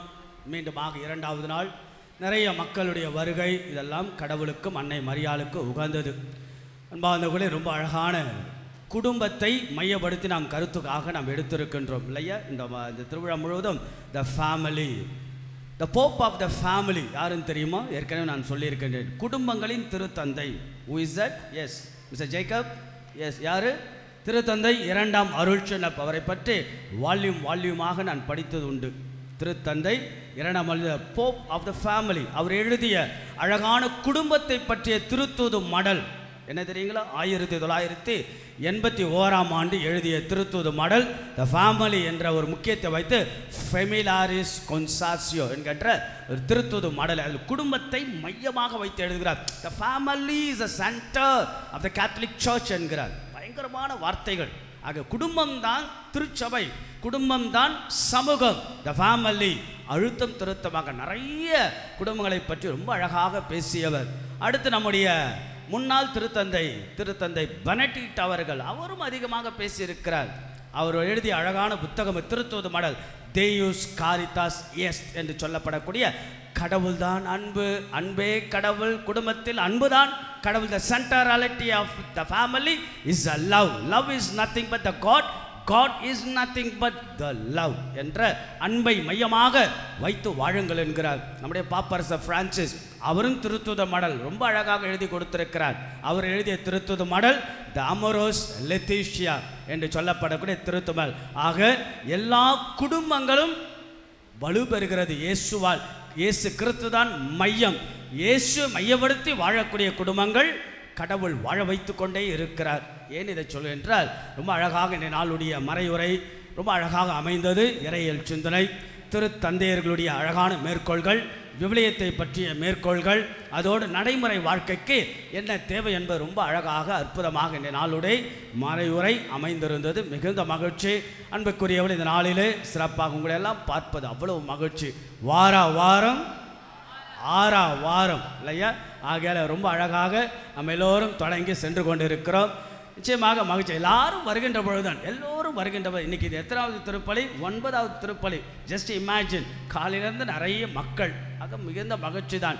எங்கெல்லாம் மக்கள் கூடுகிறார்களோ அங்கெல்லாம் அருளும் ஆற்றலும் ஆசீர்வாதம் பெருக்கெடுத்து கொண்டு தான் இருக்கும். ஆகவே அன்புக்குரியவர்களே, don't miss the golden momentum of 60th year of the feast. Don't miss a golden momentum. அதாவது அழகான தங்க நேரங்களை வீணாக்காதீர்கள். ஆகவே இந்த 9 நாட்கள் நவநாட்கள் வாருங்கள். நாளைக்கு வேலைக்கு இருக்கும், செல்லுங்கள், வேலைக்கு செல்லுங்கள். சாயங்காலம் பொழுது எங்கே இருந்தாலும் அம்மா அழைக்கிறார், அன்னை தேவத்தாய் நம்மை அழைக்கிறார், மாதா நம்மை அழைக்கிறார். ஆக உங்களுக்கு என்ன சொன்னேன்? 9 நாள் திருவிழா என்பது என்ன? கடவுள் செய்த நன்மைகளுக்கு நன்றி சொல்வது. அதோட ஒரு கருத்தை வைத்து நீங்கள் ஜெபிக்க ஆரம்பித்திருக்கிறீர்களா? Have you started to pray for the special intention? That's good. ஆகையால ஒரு கருத்தை வைத்து 9 நாட்கள் நவநாட்கள் நீங்கள் பாருங்க. நிச்சயமாக திருவிழாவின் முடிவில் அந்த ஆசீர்வாதத்தை நீங்கள் பெறுவீர்கள். நம்பிக்கை தான் வாழ்வுதான் நம்பிக்கை என்று கொண்டாடுங்கள் என்று உங்களை அன்போடு உங்களை வாழ்த்துகிறேன். 9 நாட்களும் ஆக எல்லோரும் சில பேர் சொல்லுவாங்க, ஊரில் சொல்லுவாங்க, காப்பு கட்டிட்டா என்னது வெளியே போகக்கூடாது, கொடி ஏற்றிட்டா என்னது நாம் எல்லோரும் கோவிலுக்கு வர வேண்டும் என்பது. ஆகவே நம்ம 9 நாட்களும் வாருங்கள் என்று அன்போடு உங்களை வாழ்த்துகின்றேன். நல்ல ஒரு கரவொலி எழுப்பி அன்னை நாம் மகிமை நல்ல ஜோராக உற்சாகத்தோடு ஊக்கத்தோடு அன்னைக்கு மகிமை, அன்னைக்கே புகழாரம். அன்புக்குரியவர்களே, உங்களுக்கு சில அறிவிப்புகளை வழங்க ஆசைப்படுகிறேன். முதலில் நம்முடைய தந்தை மங்கள தாவித நல்லா இருந்தது. ரொம்ப அழகான மறையுரையிலேயே இதயத்திற்கு இதமா வாழ்கிறோமா, இதயத்திற்கு நாம் கனமாக வாழ்கிறோமா, கனமா இதமா? கேள்வி எழுப்பப்பட்டது, பதில் உங்கள் கையில். தேடுங்கள், தேடிக்கொண்டே இருங்கள். பதிலை காணுங்கள், கண்டு கொண்டே இருங்கள் அன்னையின் வழியாக என்று ரொம்ப அழகான சிந்தனை தந்தை அவர்கள் நம்முடைய திருஹிருதய குருத்துவ கல்லூரியினுடைய இறையியல் பேராசிரியராக பல ஆண்டுகள் பணிபுரிந்தவர். வேலூர் மறை மாவட்டத்தினுடைய பணியாளராக இருந்து பல இடங்களில் பணியேற்று பொறுப்பை ஏற்று ரொம்ப அழகாக செய்து கொண்டிருக்கிறார். தற்போது வேப்பூரில் இருக்கக்கூடிய பள்ளியினுடைய தாளராக இருக்கிறார். அவ்வளவு ஒரு நிதானத்தோடு, அவ்வளவு ஒரு சிஸ்டமேட்டிக்காக, அவ்வளவு ஒரு ரிதமேட்டிக்காக தன்னுடைய அழகான திருப்பலி, அழகான மறையுரை, நல்ல ஒரு 2ஆம் நாளை நமக்கு அற்புதமான சிந்தனையின் வழியாக உள்ளத்திற்குள்ளாக உட்புகுத்திருக்கிறார் தந்தை மங்கள தாவித அவர்கள். ஆக நம்முடைய பங்கிற்கு முதல் முறையாக வருகிறார்.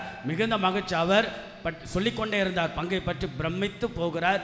பிரம்மாண்டமாக இருக்கின்ற பிரம்மாண்டம், பிரமிப்பு என்பது it is not a quantity, rather it is a quality. ஆகையால் இது ஒரு மிகப்பெரிய குவான்டிட்டி அல்ல, தரம் வாய்ந்த பங்காக மாறிக்கொண்டிருக்கிறது என்பதுதான் அவரிடத்தில் நான் சொல்லி கொண்டிருக்கிறேன். தந்தையுடைய வருகை, திருப்பலி, மறைவுரைக்கு பங்கின் சார்பாக கரவொலி எழுப்பி நாம் நன்றிகளை வாழ்த்துக்களை அவருக்கு தெரிவிப்போம். உங்கள் அனைவரின் சார்பாக தந்தை அவர்களுக்கு நாம் பொன்னாடை அணிவித்து சிறப்பு அன்பளிப்பையும் பங்கின் சார்பாக நாம் வழங்குவோம்.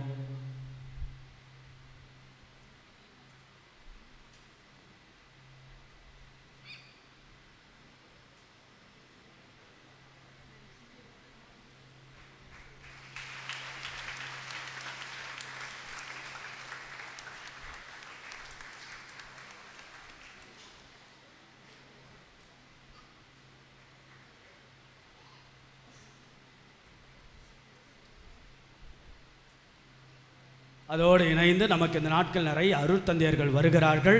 அதுவும் மிகப்பெரிய மகிழ்ச்சி.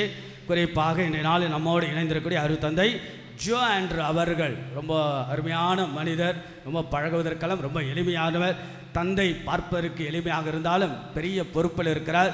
திரு இருதய குருத்துவ கல்லூரியினுடைய பேராசிரியராகவும் அதனுடைய இல்லத்தந்தையாக ரெக்டர் அண்ட் ப்ரொஃபஸராக இருந்து தன்னுடைய பணியை, குருக்களை தமிழக திரு அவைக்கு மற்ற பல மாநிலங்களுக்கு அவர் தன்னுடைய சேவையை செய்து கொண்டிருக்கிறார். தந்தை அவருடைய வருகை மிகுந்த மகிழ்ச்சி. தந்தை அவர்களை நாம் கௌரவிப்போம். தந்தை அவர்களுக்கு நல்ல ஒரு கரவொலி எழுப்பி நன்றிகளை வாழ்த்துக்களாக தெரிவிப்போம். அவரை நாம் கௌரவப்படுத்த திருவாள் லாரன்ஸ் சோஃபியா பிரான்சிஸ் அவர்களை அன்போடு அழைக்கின்றோம். லாரன்ஸ் ஆலிஸ் பிரான்சிஸ், மிகுந்த மகிழ்ச்சி. நல்ல ஒரு கரவொலி எழுப்பி தந்தை அவர்களுக்கு ஒரு வாழ்த்துக்களை தெரிவிப்போம்.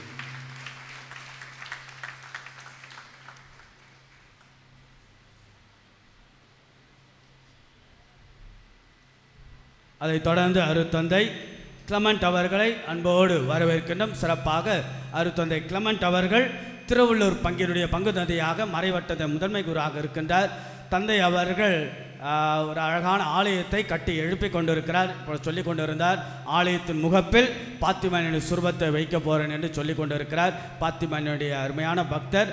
தந்தை அவர்கள் மிகுந்த அவருடைய வருகை மகிழ்ச்சி. தந்தை அவர்களை நாம் கௌரவிப்போம். அவளை கௌரவிக்க பங்கின் சார்பாக ஜான் போஸ்கோ, சுஜாதா கேவின் அவர்களை அன்போடு அழைக்கின்றேன்.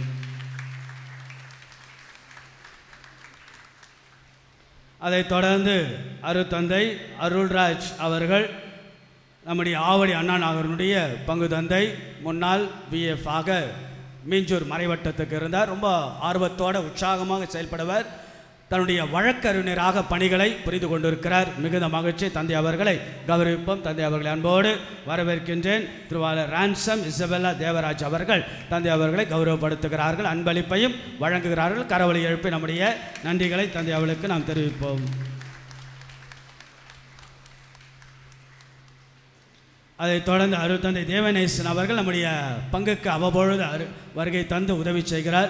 தந்தை இளங்குரு மடத்தினுடைய அதிபர் தந்தையாக இருந்து 12ஆம் வகுப்பு முடிந்த அந்த மாணாக்கர்களை உருவாக்குகின்ற பணிகளை சிறப்பாக செய்கிறார். தந்தை அவர்களை நாம் அன்போடு கௌரவப்படுத்துவோம். தந்தை அவர்களை வருக வருகின்ற வரவேற்போம். தந்தை அவர்களுக்கு கரவொலி எழுப்பி நாம் நன்றிகளை நாம் தெரிவிப்போம். திரு பிரவீன் அமலமேரி இருதராஜ் அவர்கள் அன்பளிப்பையும் மரியாதையும் செலுத்துகிறார்கள்.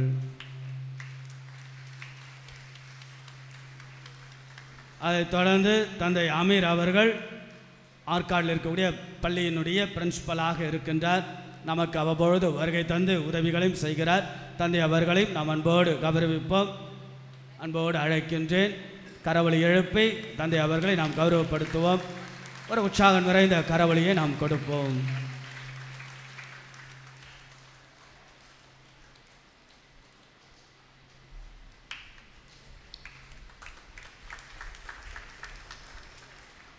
அன்புக்குரியவர்களே, இன்றைய நாள் திருப்பலியை சிறப்பித்தவர்கள் சிறப்பாக சாலமன் ஜோன், யோபு ஜோன். அதில் சாலமன் ஜோன் புனித சிமியோன் அன்பியம், விண்ணேர் பண்ணை அன்பியம், புனித லூர்தானி அன்பியம், புனித எலிசபெத்தால் அன்பியம், புனித யோசப் அன்பியம், புனித அன்னை திரேசால் அன்பியம் ஆக அன்பிய பொறுப்பாளர்கள் ஜோனல் லீடர்ஸுக்கும் அன்பிய குடும்பங்களுக்கும் ஒரு கரவொலி எழுப்பி அவர்களுக்கு நாம் வாழ்த்துக்களை தெரிவிப்போம்.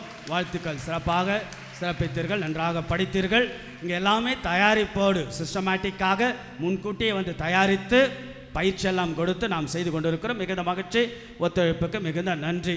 இன்று ஞாயிற்றுக்கிழமை பொதுக்காலத்துடைய 27ஆம் ஞாயிறு வருகின்ற ஞாயிற்றுக்கிழமை பொதுக்காலம் 28ஆம் ஞாயிறு, கடந்த வார ஞாயிறு காணிக்கை 67,400 ரூபாய். உங்களுடைய பங்களிப்புக்கு நன்றி. அதோடு அன்புக்குரியவர்கள், நம்முடைய பங்கினுடைய 68வது திருவிழாவை நேற்று தொடங்கி இன்றைக்கு நாம் கொண்டாடி கொண்டிருக்கின்றோம். இன்றைக்கு தம்பதியர்கள் தினமாகவும் நாம் நினைவு கூறுகின்றோம். ஆகையால் நம்முடைய பங்கு பெரிதாக இருக்கிறது. நிறைய மக்கள் வருகிறார்கள். குறிப்பாக கடந்த 3 மாதங்கள் நிறைய நான் ஒரு வித்தியாசத்தை பார்க்கின்றேன். நிறைய மக்கள் கணவன் மனைவியாக அமர ஆரம்பித்திருக்கிறீர்கள். ஆகையால் அதுவே ஒரு அழகு தான். நிறைய பேரை நான் பார்க்குறேன், நிறைய சேஞ்சஸ் பார்க்க நிறைய பேர் சொல்கிறீங்க. ஃபாதர், குடும்பத்தை பற்றி, திருமணத்தை பற்றி நீங்கள் அதிகமாக பேசுகிறீர்கள். அதான் என்னுடைய ஸ்பெஷலைசேஷன். ஆகவே அதை பற்றி சொல்லுங்கள். நிறைய மாற்றங்கள், சேஞ்சஸ் கொஞ்சம் கொஞ்சமாக பார்க்கின்றேன். ஆகவே குடும்பங்கள் வாழ்ந்து காட்டுங்கள் என்று தான் உங்களை அன்போடு அழைக்கின்றேன். கடவுள் குடும்பத்தை ஏற்படுத்தியது அவருடைய குடும்பத்தில் பங்கெடுக்க. அவர் என்றால் தமத்திருத்துவ குடும்பத்தில் பங்கெடுக்காக. அன்புக்குரியவர்களே, நீங்கள் என்ன செய்யணும், திருப்பலி முடிந்தவுடன் கொஞ்சம் நேரத்தை எடுத்து, உங்களுக்கு என்னன்னா பூக்கள் எல்லாம் அங்கே வைப்பார்கள், சரிங்களா? அதனால தான் கொஞ்சம் அரேஞ்ச்மெண்ட் பண்ணிட்டு இருக்கிறாங்க. கணவன் மனைவியுமாக நீங்கள் வரலாம், பவனியாக வரலாம். இறுதி பாடல் பாடிக்கொண்டே இருப்பார்கள். ஆக நீங்கள் பவனியாக வந்து மாதாவிடத்திலே நீங்கள் you just submit your family prayer. குடும்பமாக ஜெபிப்பது கோடி நன்மை பெறும். ஆக ஜெபம்தான் வாழ்வு, ஜெபம்தான் ஜெயம். ஆக இந்த இடத்துல கணவன் மனைவியாக வரலை, பரவாயில்ல, சிங்கிளாக, நோ இஷ்யூ அட்டால். நீங்கள் பவனியாக வந்து நேரம் எடுத்து நீங்கள் மாதாவிடத்திலே கணவன் மனைவியாக வந்தீர்கள் என்றால், இல்லை என்றாலும் அப்படியே பூக்களை எடுத்து அம்மா தாயே எங்கள் குடும்பத்தை பார்த்து கொள்ளும், எங்கள் குடும்பத்தினுடைய இதுதான் அம்மா சிக்கல், இதுதான் அம்மா தேவை என்று நீங்கள் இந்த நவநாளில் ஒப்புக்கொடுங்கள். புரியுதுங்களா? கொஞ்சம் டைம் ஆகும், பின்னாடி இருப்பவங்க, சைடில் இருப்பவங்க. ஸோ அதனால் நீங்கள் அதற்கேற்றார் போல் சீக்கிரமாக வழி அனுப்புவார்கள். இறுதி பாடல் பாடிக்கொண்டே இருக்கின்ற பொழுது நீங்கள் தம்பதிகளாக குடும்பமாக வருகை தந்து மாதாவிடத்தில் உங்களை ஒப்பு கொடுத்து ஜெபியுங்கள். பிறகு அன்புக்குரிய நாளைய நாள் நமக்கு அன்னை மரியாள் குடும்ப வாழ்வில் நம்புவோருக்கு நலமானவள். திங்கட்கிழமை நமக்கு நாளைக்கு ஜெபமாலை அன்னையினுடைய விழா. ஜெபமாலை அன்னையினுடைய விழாவை இந்த மாதம் கடைசி ஞாயிற்றுக்கிழமை நாம் கொண்டாடுவோம். நாளைக்கு பக்த சபைகள் சிறப்பிப்பார்கள். செவ்வாய்க்கிழமை புனித அந்தோணியார் ஆலயத்தில் திருப்பலி இருக்காது, நவநாள் திருப்பலி. ஆகவே நோயுற்றோர் முதியோர் தினமாக நோயாளிகளுக்காக பெரியவர்களுக்காக சிறப்பாக ஒப்பு கொடுத்து ஜெபிக்கப்படும். எப்பொழுது? செவ்வாய்க்கிழமை. புதன்கிழமை ஆசிரியர்கள் தினம். ஆக லோயாலா பள்ளி, அதே போல் ஃபாத்திமா பள்ளி, நம்முடைய லோயலா பள்ளியூரிலே, நம்முடைய லோயலா பள்ளியிலே நிறைய கத்தோலிக்க ஆசிரியர்கள் பணிபுரிகிறார். அது மட்டுமல்ல, எங்கெல்லாம் நீங்கள் பணிபுரிகிறோம், அது கல்லூரியாக இருக்கட்டும், பல பள்ளிக்கூடங்களாக இருக்கட்டும், all the teachers are most welcome to participate and to celebrate the holy mass coming Wednesday. ஆகல ஆசிரியர்களை மையப்படுத்தி, ஆசிரியர்களை முதன்மைப்படுத்தி அன்றைய நாளை நாம் சிறப்பிக்கவிருக்கின்றோம். பிறகு வியாழக்கிழமை நமக்கு மேதக ஆயர் லூர்து ஆனந்தம் அவர்கள் வருகை தருகிறார். ஏற்கனவே நாம் ஃபேமிலி கவுன்சிலிங் சென்டர் நாம் தொடங்கி இருக்கின்றோம். நேற்று விழா இனாகரேஷன் நடந்தது. ஆக ஒவ்வொரு மாதம் 3வது வெள்ளிக்கிழமை பங்கில் நாம் தொடர்ந்து ஃபேமிலி கவுன்சிலிங் சென்டர் தொடங்கி அதை இன்னும் ப்ரொஃபஷனலாக, காம்படிட்டாக நம்முடைய பங்கிலே நிறைய குடும்பங்களை சேர்க்கின்ற, வலுப்படுத்துகின்ற குடும்பங்களாக மாற்ற ஃபேமிலி கவுன்சிலிங் சென்டர். வருகின்ற வியாழக்கிழமை 3 மாலை நேர பள்ளி ஏழைகளுக்காக தொடங்குகின்ற நிகழ்வும் இருக்கும். துறவியர் தினம், அனைத்து துறவிகள் கலந்து கொள்ள அன்போடு அழைக்கின்றேன். பிறகு வருகின்ற வெள்ளிக்கிழமை வெள்ளிக்கிழமை தான் அப்படின்னு சொல்லக்கூடாது. அன்றைக்கி என்னது? நற்கருணை விழா. ரொம்ப ஆசீர்வாதம் இல்லையா? ஆகல நீங்கள், உங்களுக்கு தெரியுமா, பாத்திமா போர்ச்சுகலுக்கு போயிருக்க, லூதனாவுக்கு போயிருக்க, இவன் ஜோ கூட கேளுங்க, மிகப்பெரிய ஆசீர்வாதம். மாதாவுடைய திருத்தலத்தில் நற்கருணை ஆசீர்வாதத்தில் நிறைய புதுமைகள், நிறைய மகிமைகள், நிறைய ஆசீர்வாதம். ஆகையால் எல்லா மக்களும் வாருங்கள். 11ஆம் தேதி நமக்கு வெள்ளிக்கிழமை மாலை திருப்பலி. திருப்பலியின் முடிவில் நற்கருணை பவனி இருக்கும். இங்கே முதன்மையான இடம் the first place, second Loyola பள்ளிக்கூடம், 3வது ஃபாத்திமா ஸ்கூல். அன்றைய நாளுடைய திருப்பலி தலைமையேற்று வழிநடத்துபவர் தூத்துக்குடி மறை மாவட்டத்தினுடைய மேதக ஆயர் ஸ்டீஃபன் அந்தோனியா அவர்கள். ஆகையால் ஆயர்களுடைய திருப்பலியிலும் கலந்து கொள்ள அன்போடு அழைக்கின்றேன். வருகின்ற சனிக்கிழமை இறையினர்கள் குழந்தைகள் தினமாக கொண்டாடுகின்றோம். சனிக்கிழமை ஆகையால் பங்கெடுக்க அன்போடு அழைக்கிறேன். வருகின்ற ஞாயிற்றுக்கிழமை, that is a day of the feast இல்லையா, நம்முடைய குடும்ப பங்கின் திருவிழா. ஆக அன்றைக்கு வழக்கம் போல் திருப்பலி நடைபெறும். காலை 6 மணிக்கு தமிழ் திருப்பலி, 7:30 மணிக்கு தமிழ் திருப்பலி, பிறகு 9:15 ஆங்கில திருப்பலி, பாரிஷ் ஃபீஸ்ட் திருப்பலியாக காலையில் ஒப்பு கொடுக்கின்றோம். அவர்களுக்கு சிறப்பாக ஹை டீ பார்ட்டியும் நாம் ஏற்பாடு செய்கின்றோம். அதைத் தொடர்ந்து 11 மணி திருப்பலி, சாயங்காலம் 5 மணி ஆங்கில திருப்பலி இருக்காது. நேரடியாக பங்கு திருவிழாவுடைய 68வது ஆண்டு பெருவிழா திருப்பலி அடுத்த வாரம் நாம் கொண்டாடுகின்றோம். ஆகவே திருப்பலியின் முடிவில் அன்னையினுடைய திருவுருவத்தை தாங்கி தேராக ஜோடித்து கோலாகலமாக நாம் நம்முடைய தெருக்களில் கொண்டு செல்கின்ற 1 மணி நேரம். அது முடிந்த பிறகு எல்லோருக்கும் இரவு உணவானது திருவிழா முன்னிட்டு வழங்கப்படும் என்பதை அன்போடு தெரிவித்துக் கொள்கின்றேன். ஆக இந்த அறிவிப்புகள் எல்லாம் எடுத்துக்கொண்டு நன்றாக இந்த நாட்களில் வாருங்கள் என்று அன்போடு கேட்டுக்கொள்கின்றேன். அன்புக்குரியவர்களே, உங்களுக்கு என்று இன்றைக்கு லட்டு வழங்கப்படுகிறது. வெளியில் பெற்றுக்கொள்ளுங்கள். இனிப்போடு வாருங்கள், இனிப்போடு மகிழ்ச்சியோடு செல்லுங்கள். அதே போல் காணிக்கை வரவேற்கப்படுகின்றன. தினசரி காணிக்கை ஏதோ அன்பியை மட்டும் கொடுக்க வேண்டிய அவசியமில்லை. நீங்கள் கூட எல்லோரும் கொண்டு, ஏன்னா ஏழைகளுக்கு, ஏழை பங்குகளுக்கு அதை நாம் காணிக்கையாக நாம் கொடுக்கின்றோம். ஆக ஒவ்வொரு குடும்பங்கள் கூட அந்த கடைசி 3 நாட்களில் நீங்கள் காணிக்கைகள் கொண்டு வந்து அதை நாம் கலெக்ட் பண்ணி ஏழை பங்குக்கு கொடுத்து விடுவோம் என்பதை அன்போடு தெரிவித்துள்ளது. The last announcement with regard to releasing of the one book, Vulnerability to Victory என்ற புத்தகம் அருள் செல்வர் தாமஸ் அவர்களால் எழுதப்பட்டிருக்கிறது. ஆங்கில புத்தகம். நம்முடைய பங்கிலே இது போன்ற பல சிறப்புகள் நீங்கள் செய்தீர்கள் என்றால் just come to the notice to the parish. I just want to encourage our parishioner. The parish has to become the family. உங்கள் திறமைகள், உங்கள் ஆற்றல்கள், உங்கள் சரித்திரங்கள், உங்கள் சகாப்தங்கள், உங்களுடைய வரலாறுகளை நாங்கள் ஊக்கப்படுத்துகின்றோம், உற்சாகப்படுத்துகிறோம். See the book about cyber security. இன்றைக்கு நடக்கக்கூடிய டிஜிட்டல் வேர்ல்டில் நடக்கக்கூடிய பல அச்சுறுத்தல்களை பற்றி புத்தகம் எழுதியிருக்கிறார். மிகுந்த மகிழ்ச்சி. நம்மை பங்கை சார்ந்தவர். இந்த புத்தகமானது துபாயில் அவர் வெளியிடுகிறார். அருள் ஃபவுண்டர் ஆஃப் பிரிக்ஸின் என்கின்ற நிறுவனத்தினுடைய நிறுவனராக ஃபவுண்டர் அண்ட் டைரக்டராக இருக்கிற மிகுந்த மகிழ்ச்சி. ஆங்கிலத்தில் எழுதப்பட்ட இந்த அழகான புத்தகம் பெரிய பெரிய ஆட்கள் எல்லாம் அவர்கள் அணிந்துரை வழங்கியிருக்கிறார்கள். ஸோ அருள் செல்வர் as a parish we are so happy to have as a family here. We just appreciate all your hard work and beautiful book you brought it against the cyber security. மிகுந்த மகிழ்ச்சி. இந்த புத்தகத்தை மங்கள தாவீது அவர்கள் வெளியிட முதல் பிரதியை நம்முடைய அருட்தந்தை ஜோ ஆண்ட்ரூ அவர்கள் பெற அன்போடு அழைக்கின்றேன். So let's all encourage our own family, our own parishioner has written a book. ரொம்ப அழகான புத்தகம். ஆக மிகுந்த மகிழ்ச்சி. ஜோ ஆண்ட்ரூ அவர்கள் முதல் பிரதியை பெற, அருட்தந்தை தேவநேசன் அவர்கள் 2வது பிரதியை பெற அன்போடு அழைக்கின்றேன். கரவொலி எழுப்பி நம்முடைய வாழ்த்துக்களை நாம் தெரிவிப்போம். 3வது பிரதியை அருட்தந்தை கிளமெண்ட், அருட்தந்தை அருள் அவர்கள் அன்போடு அழைக்கின்றேன்.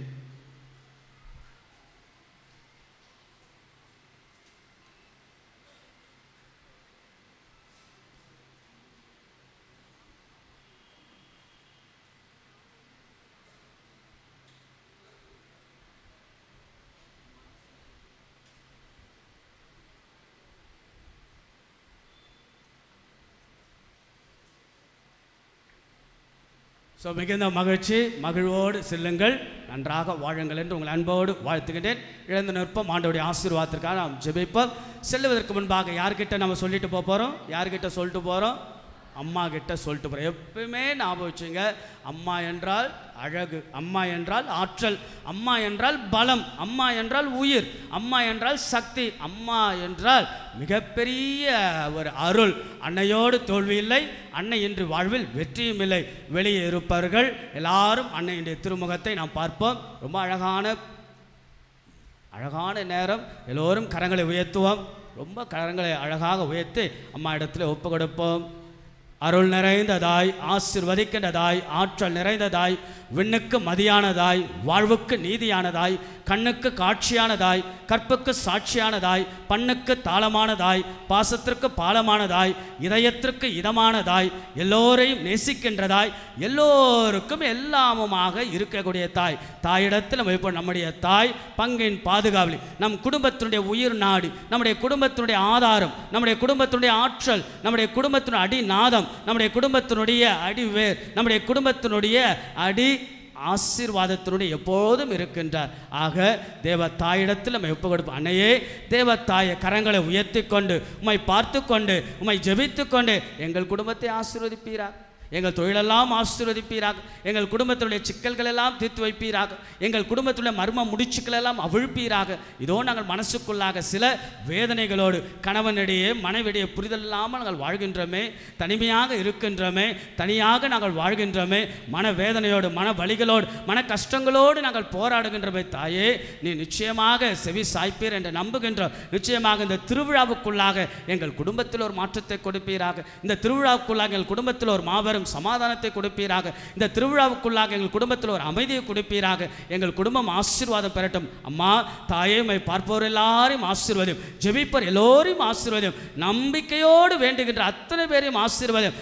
மக்களுடைய அழகான கண்களை பார்க்கின்றபோது அவ்வளவு ஒரு நம்பிக்கையான கண்கள், எண்ணங்கள், ஏக்கங்கள், எதிர்பார்ப்புகள் எல்லாம் சுமந்து கொண்டு நல்லது நடக்கும், நல்லதையே நடக்கும், அருள் பாலிக்கும், அருளாதாரம் கொடுப்பீர் என்ற நம்பிக்கையோடு நின்று கொண்டு பார்ப்போர் ஜெபிப்போர் எல்லாரும் மேலும் ஆசீர்வாதத்தை பொழிவீராக.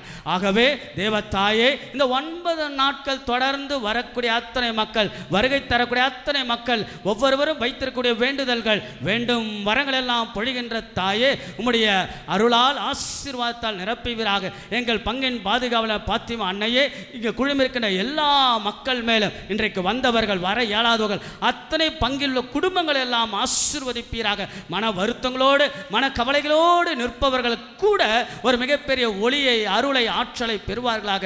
அன்னையே தேவத்தாயே உம்மை புகழ்கின்றோம். நீரே எங்கள் பலம், நீரே எங்கள் சக்தி, நீரே எங்களுக்கு எல்லாமுமாக இருந்து வழி நடத்துவீராக. தாயே உம்மை புகழ்கின்றோம். கரங்களை உயர்த்தி சொல்லுவோம், மரியே வாழ்க. எல்லாருடைய நாவுகள் எல்லாம் அன்னையை வாழ்த்தி மரியே வாழ்க, மரியே வாழ்க, மரியே வாழ்க.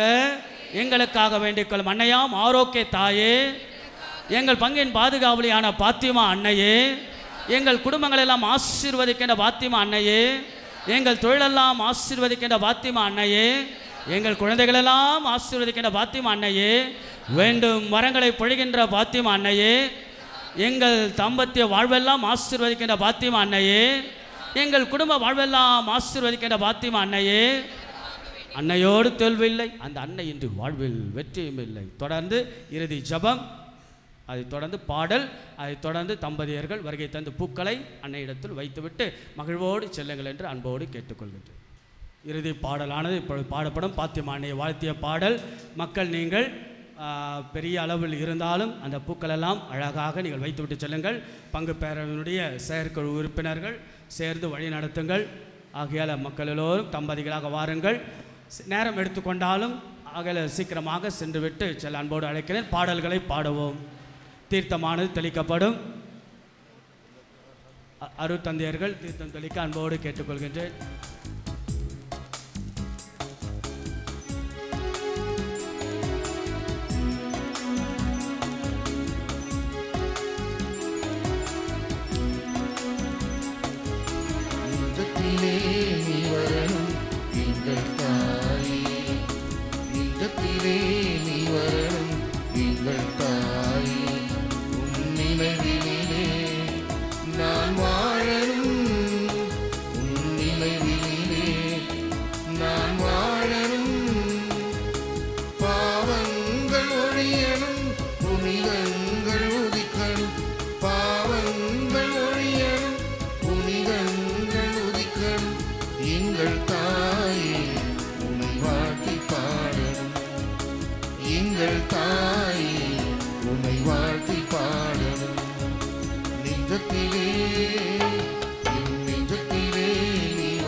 அன்புக்குரியவர்களே கவனியுங்கள்.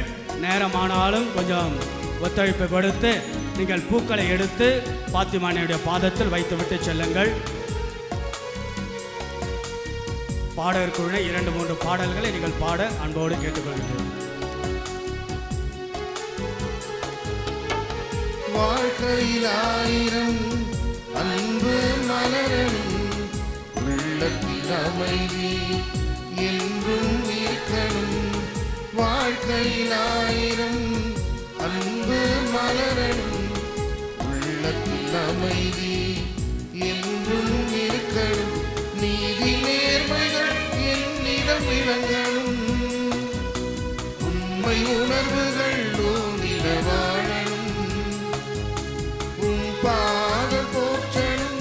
உன் பாதை நடக்கணும். உன் பாதம் போற்றணும். உன் பாதை நடக்கணும். உந்தன் பிள்ளை